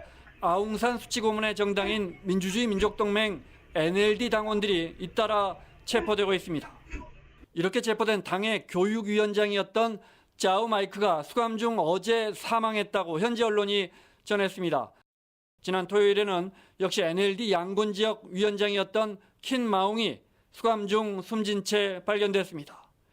NLD 측은 이들이 얼굴과 몸에 폭행 흔적이 뚜렷했다고 주장했습니다. 현장 기자들을 잇따라 체포하고 있는 미얀마 군정은 최근엔 언론사 5곳을 폐간시켰습니다. 미얀마 나우와 미치마 TV 등 주로 시위 소식을 현장에서 전하는 매체들입니다. 군경이 현장에서 촬영하는 기자들 상대로 계속 조준 사격을 하면서 외신이 촬영한 영상은 점점 사라지고 있습니다. 하지만 시민들이 목숨을 걸고 촬영한 영상들은 계속 온라인을 타고 미얀마의 참상을 전하고 있습니다. 한국에서 KBS 뉴스 김원장입니다. 유엔 안전보장이사회가 미얀마 군부의 시위대 폭력 진압을 규탄하는 성명에 만장일치로 동의해 의장 성명으로 공식 채택될 예정이라고 AP와 AFP 통신이 보도했습니다. 안보리는 성명에서 여성, 청년, 아이들을 포함한 평화 시위대에 대한 폭력 사용을 강하게 규탄한다며 미얀마 군부의 극도의 자제를 촉구한다고 밝혔습니다. 다만 성명 내용은 당초 영국 주도로 작성한 초안과 달리 쿠데타라는 단어와 유엔 제재 가능성 등이 빠진 것으로 알려졌습니다. 국제올림픽위원회 IOC의 토마스 바흐 위원장이 연임에 성공했습니다. 바흐 위원장은 올 7월 도쿄올림픽 개최는 의심할 여지가 없는 사실이라고 강조하면서 운영 방식에는 변화가 있을 거라고 밝혔습니다. 파리 유원준 기자의 보도입니다. 그리스 아테네에서 열릴 예정이었던 137자 IOC 총회는 코로나19 때문에 화상으로 개최됐습니다. 이번 총회는 토마스 바흐 위원장을 2025년까지 연임시키기로 확정했습니다. 바흐 위원장은 연임 첫 일성으로 도쿄올림픽 개최를 다시 한번 확인했습니다. And at this moment, we have no reason to doubt that the opening ceremony will take place on 23rd of July. 바흐 위원장은 지난해 9월 이후 약 270개 월드컵 예선전과 세계 선수권 대회가 열렸고 20만 건 이상 코로나19 검사를 실시했다면서 운동 경기가 바이러스의 전파자가 되지 않았다고 강조했습니다. 그러나 많은 경기가 무관중으로 열렸던 것처럼 도쿄올림픽 경기 방식에 변화가 있을 것임을 예고했습니다. The question is not whether. The question is how these Olympic Games will take place. Therefore, our efforts are focused on how to address COVID-19. 최근 일본 언론들은 일본 정부가 도쿄올림픽 때 해외 관중을 받지 않기로 결정했다고 보도한 바 있습니다. 따라서 IOC와 도쿄올림픽 조직위원회는 무관중 경기의 세부 방안과 선수 건강, 방역 대책에 대한 추가 대책을 조만간 발표할 것으로 보입니다. 파리에서 KBS 뉴스 유원중입니다. 오늘은 고농도 미세먼지를 주의하셔야겠습니다. 지금 서쪽 지역을 중심으로 공기가 탁한데요.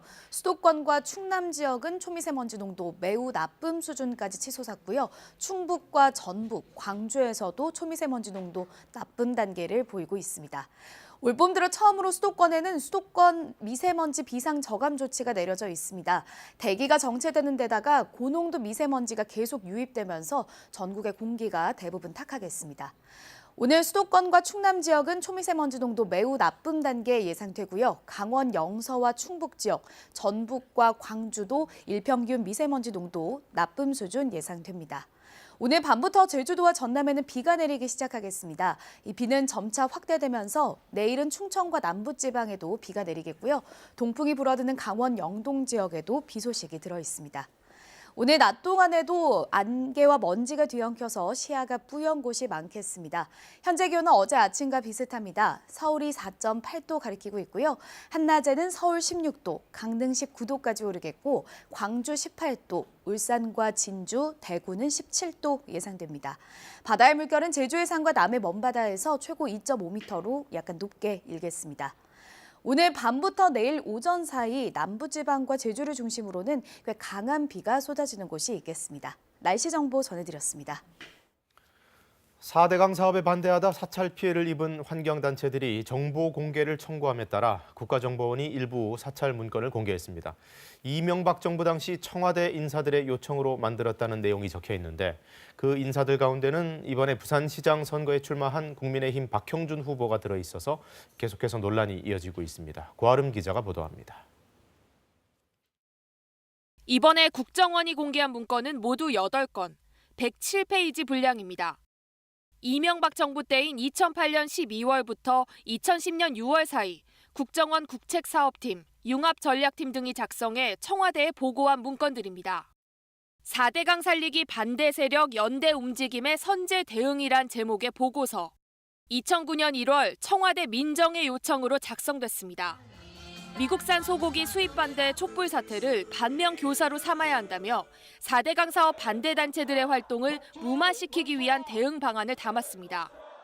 환경단체에 대해선 기업체 후원금 모금을 차단하고 종교계 인사들의 정치적 성향을 부각시키는 등 단체별 맞춤 전략을 제안합니다.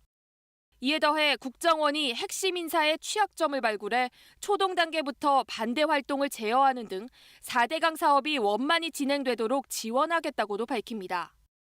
이 문건은 정무, 민정, 국정기획수석과 0-0, 1-0으로 지칭된 누군가에게 배포됐다고 명시됐습니다. 4대강 사업에 반대하는 환경단체 회원과 교수들에 대한 구체적인 사찰 내용도 확인됐습니다. 환경단체 핵심 인물 20명에 대한 신원 정리 자료, 본적과 학력을 비롯해 공개되지 않은 가족관계와 전과 기록까지 언급됐습니다. 박형준 후보가 등장하는 문건도 2건 확인됩니다. 4대강 사업 반대단체 현황과 주요 반대인물 관리 방안 2 문건은 청와대 홍보기획관 요청으로 작성됐다고 나옵니다. 당시 홍보기획관은 박 후보였습니다. 정보 동향 비리 정보를 파악하는 거. 이거는 국정원의 권한을 완전히 넘어서는 거예요. 4대강 사업 반대단체에 대한 탄압, 사찰, 공작이 있었다는 내용이 구체적으로 이제 입증이 된 거죠. 피해 단체들은 앞으로 추가 정보 공개 청구를 통해 불법 사찰 자료를 더 받아낼 계획이라고 밝혔습니다. KBS 뉴스 고아름입니다. 네, 그러나 박형준 후보는 국정원의 사찰 문건을 자신은 본 적도 없고 또 보고받은 적도 없다는 입장을 고수하고 있습니다. 이 사찰 문건에는 청와대 홍보기획관 요청이라고 적혀 있고 또 광범위한 사찰 정황이 담겨 있기 때문에 어떻게든 규명이 필요해 보이는데요. 이어서 홍진아 기자가 보도합니다. 4대강 사업 주요 반대 인물 및 관리 방안이라는 제목의 문건입니다. 제목 위에 2009년 7월 8일 청와대 홍보기획관 요청 사항이라고 적혀 있고 2009년 7월 16일 문건이 작성됐습니다. 박형준 후보가 홍보기획관으로 재직하던 때입니다. 사회단체 활동가들의 친분 인사를 통해 투쟁 계획을 파악하고 국민적 거부감을 조성. 환경단체 간 갈등 등 취약점을 집중 공략해 연대를 차단하고 반대 활동을 무력화. 온건파인 스님은 친분 인사를 통해 순화하고 신부는 카톨릭 신자를 통해 간접 압박한다. 지역 환경단체는 생계 곤란 등 애로사항이나 활동 자금 확보 과정에서 비리를 적출한다고 적혀 있습니다. 비슷한 시기에 작성된 또 다른 문건입니다. 마찬가지로 당시 홍보기획관 요청으로 작성됐다고 나옵니다. 4대강 주변 지자체장들이 종교계 인사를 설득해 신자들이 반대 활동을 비판하도록 유도한다. 4대강에 반대하는 교수단체는 보수 언론을 통해 비난 여론을 조성한다. 주도 인물의 비리를 발굴해 활동을 약화시키는 방안을 강구한다. 반대 활동을 하는 한 변호사의 경우 세무조사 등으로 압박하면 활동이 약해질 것이다라고 나와 있습니다. 이 문건은 당시 박형준 홍보기획관에게 배포됐다고도 적혀 있습니다. KBS는 박형준 후보의 입장을 듣기 위해 2건의 문건을 직접 보여줬습니다. 박 후보는 문건을 본 적도 없고 불법 사찰을 요청한 적도 없다는 입장을 고수했습니다.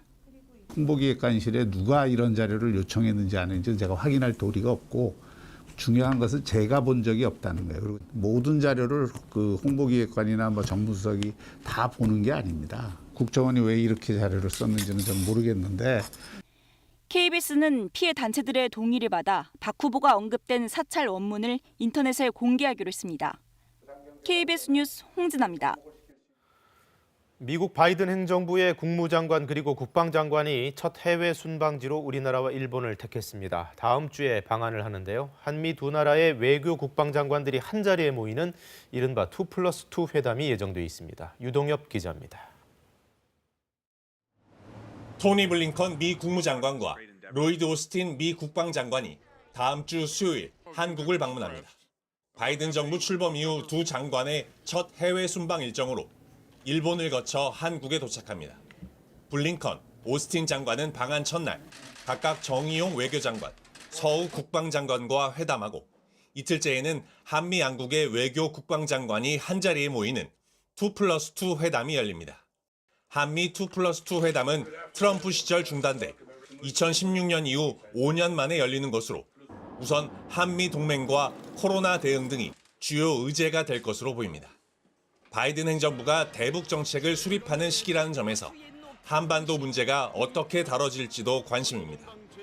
또 미국의 두 장관이 일본과 한국을 차례로 찾는 만큼 한미일 삼각 공조 방안도 논의될 전망입니다. 미국으로서는 한미일 동맹을 강조하고 대중국 견제에 한국이 참여할 것을 요구할 가능성이 높습니다.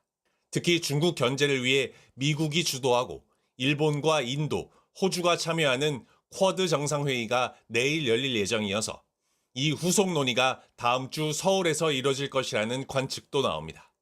KBS 뉴스 유동엽입니다. 두산중공업에서 끼임 사고가 나 노동자 한 명이 숨졌습니다. 노동조합은 안전관리 부실이 원인이라고 주장하고 있는데 두산중공업 측은 한수원과 계약한 운송업체의 작업을 도와주던 중에 발생한 사고라 책임이 없다는 입장입니다. 최진석 기자가 보도합니다.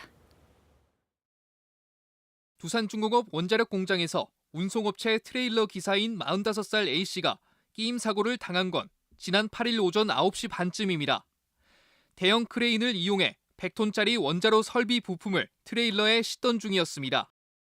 A씨가 트레일러 왼쪽에 있던 미끄럼 방지나무 깔판을 이동시키기 위해 상반신을 부품과 트레일러 사이에 넣는 사이 두산중공업 직원이 조종하던 대형 크레인이 부품을 오른쪽으로 이동시켜 사고가 난 것으로 추정됩니다. A씨는 병원으로 옮겨졌지만 13시간 만에 숨졌습니다. 사업주를 구속하라! 금속노조는 두산중공업의 총체적인 안전관리 부실이 사고 원인이라고 주장합니다.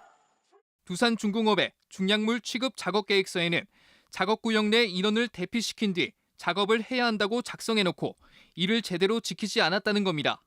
운송업체를 포함해 해당 작업을 하는 노동자들이 안전작업 내용을 제대로 숙지하고 확인하는 절차도 없었다. 두산중공업은 이번 작업은 한수원과 계약한 운송업체가 담당한 일이기 때문에 책임이 없다는 입장입니다. 고용노동부는 두산중공업과 운송업체의 신호수들과 크레인 기사 등 작업자들 간의 소통이 원활하지 않았던 것으로 추정하고 사고 원인을 조사하고 있습니다. 최근 4년 동안 발생한 제조업 분야 끼임 사망 사고는 270여 건에 이릅니다. KBS 뉴스 최진석입니다. 개봉 영화 소식입니다. 이번 주 극장가에는 다양한 색깔의 로맨스 영화들이 잇따라 찾아옵니다. 천재 대학생이 그 좋은 두뇌로 은행 금고를 터는 내용의 영화도 나오는데요. 김지성 기자가 소개해드립니다. It was a sea lizard. 생계를 위해 바닷가 마을에서 화석을 발굴하는 고생물학자. 그리고 이곳으로 요양 온 상류층 여성.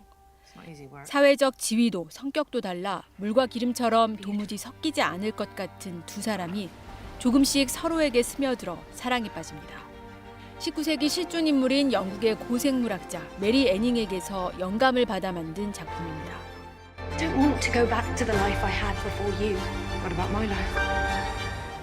뛰어난 재능을 지녔지만 여성이란 이유로 외면하고 순종을 강요하는 숨막히는 사회에서 서로에게 구원이 되는 사랑을 섬세한 연출로 담았습니다. 73회 칸 영화제, 25회 부산 국제영화제 공식 초청작입니다. Hey, my student. 1960년대 독일을 배경으로 펼쳐지는 사랑 이야기입니다. 독일 남자와 프랑스 여자가 이제 막 사랑에 빠졌는데 동독이 국경을 폐쇄하면서 갑작스럽게 헤어지게 됩니다. 그러자 엑스트라 배우인 남성은 자신이 직접 감독이 돼 무명 댄서인 여성을 캐스팅해 다시 만나겠다는 계획을 세웁니다. Das ist wirklich das verrückteste, idiotischste und schönste, was ich je gehört habe. 우리에게도 익숙한 분단의 비극을 소재로 했지만 동화 같은 세트장 풍경을 배경으로 유쾌한 청춘 남녀 이야기를 만들어냈습니다. I don't know what the problem is. 천재 대학생과 범죄자들이 팀을 이뤄 스페인 은행 금고를 털기 위해 작전을 펼칩니다. 오션스 11을 떠올리게 하는 범죄 액션 영화로 장르적 재미를 골고루 갖췄다는 평을 받았습니다. KBS 뉴스 김지선입니다.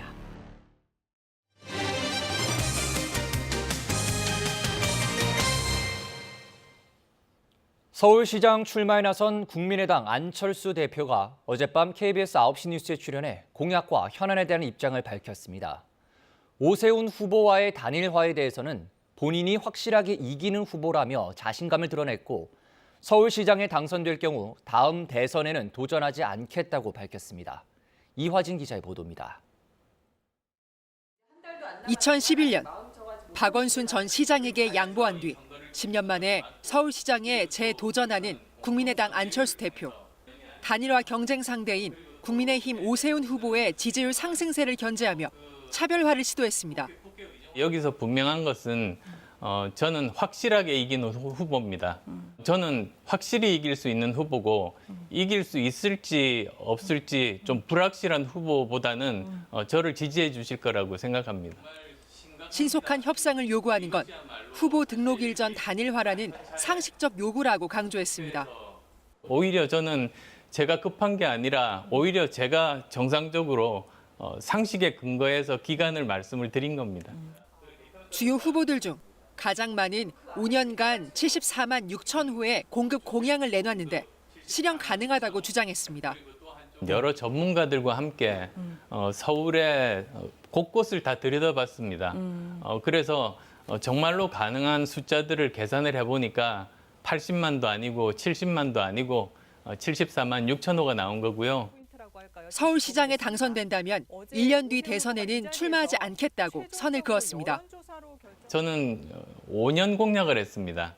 부동산도 5년 공약, 그리고 경제 발전 공약도 5년 공약을 했습니다. 네. 그게 제 의지의 표현입니다. 네, 그렇게 이해하겠습니다. 대선에는 안 나가시는 걸로. 예, 그렇습니다. 윤석열 전 총장에 대해서는 야권 승리에 도움이 되는 역할을 해주면 좋겠다고 말했습니다. 민주주의와 정권 교체를 위해서 필요하다면 전화를 하거나 만날 수 있다고 생각합니다.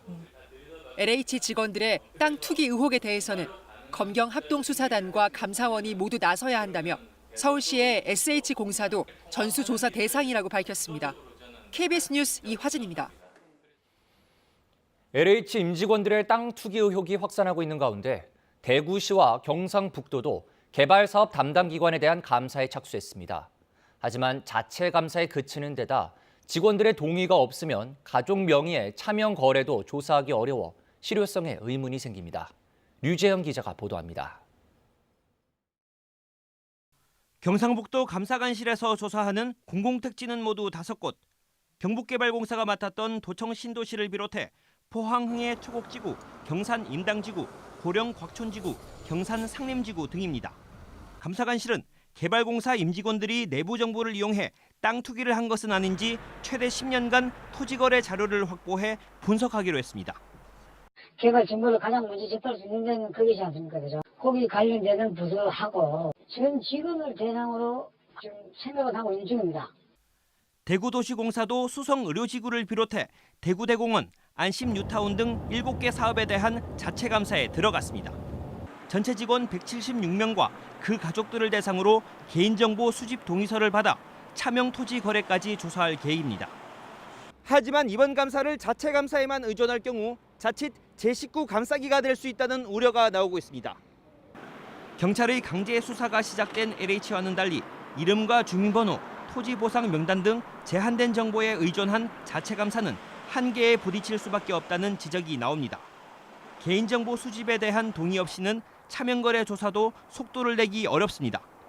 경찰청이 수사를 하든지 보다 이렇게 실체를 제대로 밝힐 수 있는 고강도 조사를 해야지. 내부 정보를 이용한 땅 투기를 뿌리 뽑자는 국민들의 요구가 거센 만큼 한 점 의혹도 남기지 않는 철저한 감사가 필요합니다. KBS 뉴스 류재현입니다. 서울시의 공공주택 정책을 수행하는 공기업이죠. SH, 서울주택도시공사가 분양한 공공아파트 청약에 당첨된 신혼부부가 이달 초 갑자기 자격 취소 통보를 받았습니다. 맞벌이 기준으로 청약에 합격했지만 부인의 소득이 조회가 안 된다는 이유였는데 취재 결과 사실이 아니었습니다. 김재현 기자입니다. 지난해 말 김모 씨는 SH의 신혼부부 특별공급 아파트 청약에 당첨됐습니다. 27대 1의 경쟁률을 뚫고 내 집 마련 꿈에 기뻐하고 있었는데 이달 초 SH로부터 갑자기 취소 통보를 받았습니다. 어떻게 소득이 영원히 잡혀가지고 참 의아하고 억울한 심정입니다. 회사원인 김 씨와 프리랜서인 부인의 소득을 합하면 월 540만 원. 맞벌이 소득 기준인 555만 원 아래여서 가점 1점을 받았습니다. 그런데 SH는 부인 소득이 확인되지 않는다며 외벌이로 판단했고 이 기준을 적용하면 소득 초과로 가점을 못 받아 당첨 자격이 안 된다는 겁니다. 김 씨는 부인이 매년 건강보험료는 물론 세금도 꼬박꼬박 냈다며 황당해합니다. 오늘도 저랑 같이 출근을 같이 하였으며 어린이집에서 아기를 매일매일 퇴근하고 찾아서 오고 세금도 납부하고 있는 상황인데 억울한 마음에 세무서를 찾아가 문의했더니 제대로 신고한 게 맞다고 확인받았습니다. SH공사에 확실히 얘기를 하세요. 국세청에서도 통보됐다 그러고 요 소득금액 증명원도 이렇게 나오는데 왜 이게 이렇게 돼 있냐, 영어로 나오냐. 국세청이 발급해준 증빙 서류를 들고 다시 찾아갔지만 SH는 결정을 번복할 수 없다는 입장을 고수했습니다. 소득을 확인하기 위해 사회보장 정보 시스템을 이용하는데 여기엔 김 씨 아내 소득이 조회되지 않는다는 겁니다. 조회가 안 되는 거에 대해서는 이걸 어디에 물어봐야 저희도 모르는 거예요, 이게. 그런데 취재진이 이 시스템을 운영하는 사회보장정보원에 확인해보니 김 씨 부인은 1년간 560만 원을 번 걸로 조회됐습니다. 이에 대해 SH 측은 청약 담당 실무자에게 물어보라 했지만 해당 직원의 연락이 닿지 않았습니다. 김 씨의 소명 신청 기간은 오늘까지로 SH가 결정을 번복하지 않을 경우 청약 당첨은 취소됩니다. KBS 뉴스 김재현입니다. 달리는 지하철에서도 무선통신 장비를 활용해 기가급 초고속의 증강현실 서비스 구현이 가능해집니다. 우리나라와 영국의 공동연구팀이 개발한 기술인데요. 차나 지하철 안에서 증강현실과 가상현실 영상을 무료로 자유롭게 즐길 수 있습니다. 조영호 기자의 보도입니다. 시속 60km 지하철에서 승객이 휴대용 컴퓨터로 운동화 광고를 시청합니다. 신어보고 싶은 마음이 들어 영상에 있는 QR코드를 휴대전화에 대고 고글을 쓴 채 시선을 발 쪽으로 향하자 운동화가 화면에 나타납니다. 좋아하는 색상을 골라 착용을 체험할 수 있는 증강현실 영상입니다. 한국전자통신연구원이 영국과 공동 연구를 통해 시연한 기가급 이동 백홀 시스템을 이용한 5G 기반 몰입형 증강현실 서비스입니다. 백홀은 기지국에서 단말기로 이어주는 무선통신 기술로 광 케이블 등의 장비 없이도 데이터를 저비용으로 전송할 수 있습니다. 현재 이동통신 사업자가 지하철 내에서 제공하는 LTE 무선랜 초당 전송 속도는 평균 58.5메가비트인데 이번 시연에는 1.9 기가비트가 전송됐습니다. 1명 정도만 서비스가 가능합니다. 그렇지만 저희 쪽 기술을 사용을 한다라고 하면 그것보다 훨씬 많은 30명을 동시에 서비스할 수 있는 그런 기술적인 특징이 있습니다.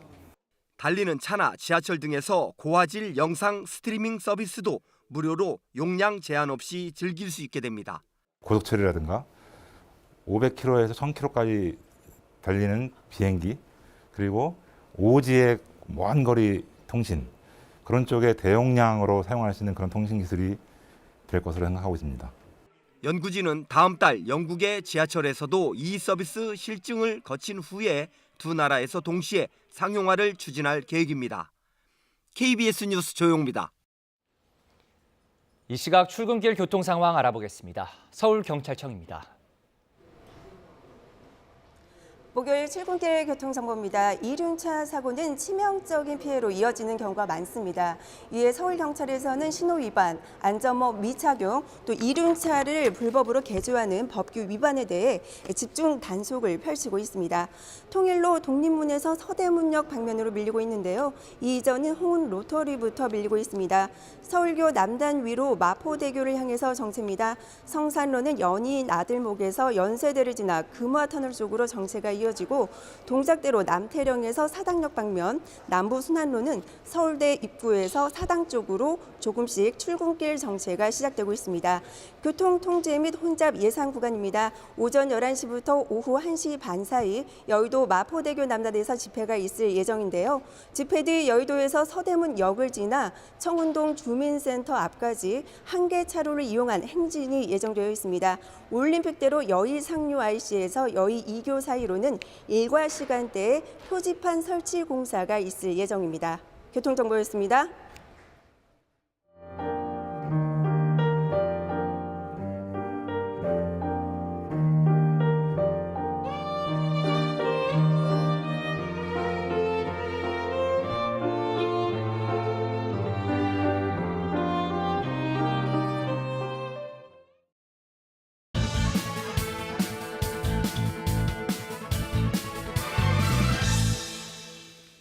한미 양국이 바이든 행정부 출범 이후 46일 만에 방위비 협상을 신속하게 마무리했습니다.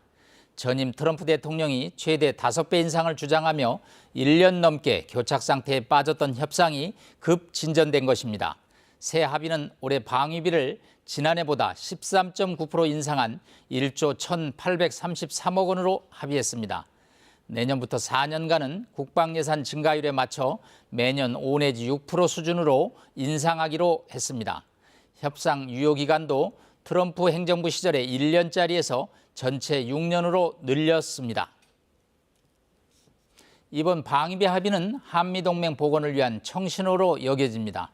우선 6년 장기 협정은 잦은 협상에 따른 마찰을 피하고 양국 관계에 불필요한 부담을 줄일 수 있는 전략적 고려가 작용했습니다. 더불어 오는 17일로 예정된 미국 국무국방장관의 방안에 맞춰 외교 안보 협력 관계를 한층 강화할 수 있는 계기도 마련했습니다. 두 나라 외교 국방장관이 참석하는 2+2 회담은 트럼프 행정부 때는 열리지 않아 5년 만에 부활하는 것입니다. 2+2 회담에서는 상반기 중으로 예상되는 한미 정상회담을 위한 행정부 차원의 사전 논의도 진행될 것으로 전망됩니다. 신속한 타결에는 트럼프 행정부의 방위비 압박을 동맹 갈취라고 비판하는 등 협상 과정의 합리성을 중시하는 바이든 대통령의 인식이 크게 작용했다고 미국 언론들은 전했습니다. 이번 방위비 인상액도 적지 않은 금액입니다. 하지만 협상 타결의 숨은 청구서는 숫자 바깥에 있다는 관측이 나옵니다. 트럼프 행정부 때처럼 돈을 전면에 내세우지는 않겠지만 인도 태평양 지역에서의 한국의 역할 확대가 그것입니다. 당장 이번 주에 미국, 인도, 일본, 호주 4개국이 모인 이른바 쿼드 정상회담이 화상으로 개최됩니다. 미국은 한국이 쿼드에 참여해 적극적인 역할, 구체적으로 중국 견제에 동참해달라는 뜻을 틈날 때마다 내비치고 있습니다. 경제협력과 북핵 해결에 중국의 도움이 필요한 우리로서는 외교적 딜레마가 아닐 수 없습니다. 방위비 협상 타결의 첫 단추는 잘 꿰지만 중국 견제 동참 여부는 앞으로 우리 외교의 핵심 과제로 떠올랐습니다. 뉴스 해설이었습니다. 지금 서쪽 지역을 중심으로 초미세먼지 농도가 높게 나타나고 있습니다. 입자가 작아서 우리 몸에 해로운 초미세먼지인데요. 지금 수도권과 충남 지역은 매우 나쁨 단계를 보이고 있습니다. 대기가 정체되는 데다가 계속해서 국외에서 미세먼지가 유입되면서 공기는 탁하겠습니다. 올봄 들어 처음으로 수도권에는 미세먼지 비상 저감 조치도 발효 중입니다. 오늘 수도권과 충남 지역은 미세먼지 농도 매우 나쁨 수준까지 치솟겠고요. 강원 영서와 충북, 전북과 광주도 나쁨 단계 예상됩니다. 오늘 밤부터는 제주도와 전남 지역에 비가 내리기 시작해서 밤사이 충청과 그 밖의 남부지방으로도 비가 확대되겠습니다. 내일은 동풍의 영향을 받는 강원 영동 지역에도 비 소식이 들어있는데요. 오늘 밤부터 내일 오전 사이 제주도와 남해안 지역에는 꽤 강한 비가 내릴 것으로 예상됩니다.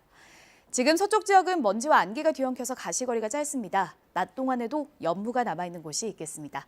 날씨 정보 전해드렸습니다. 네, 목요일 아침 KBS 뉴스광장 마칩니다. 시청해주신 여러분 고맙습니다.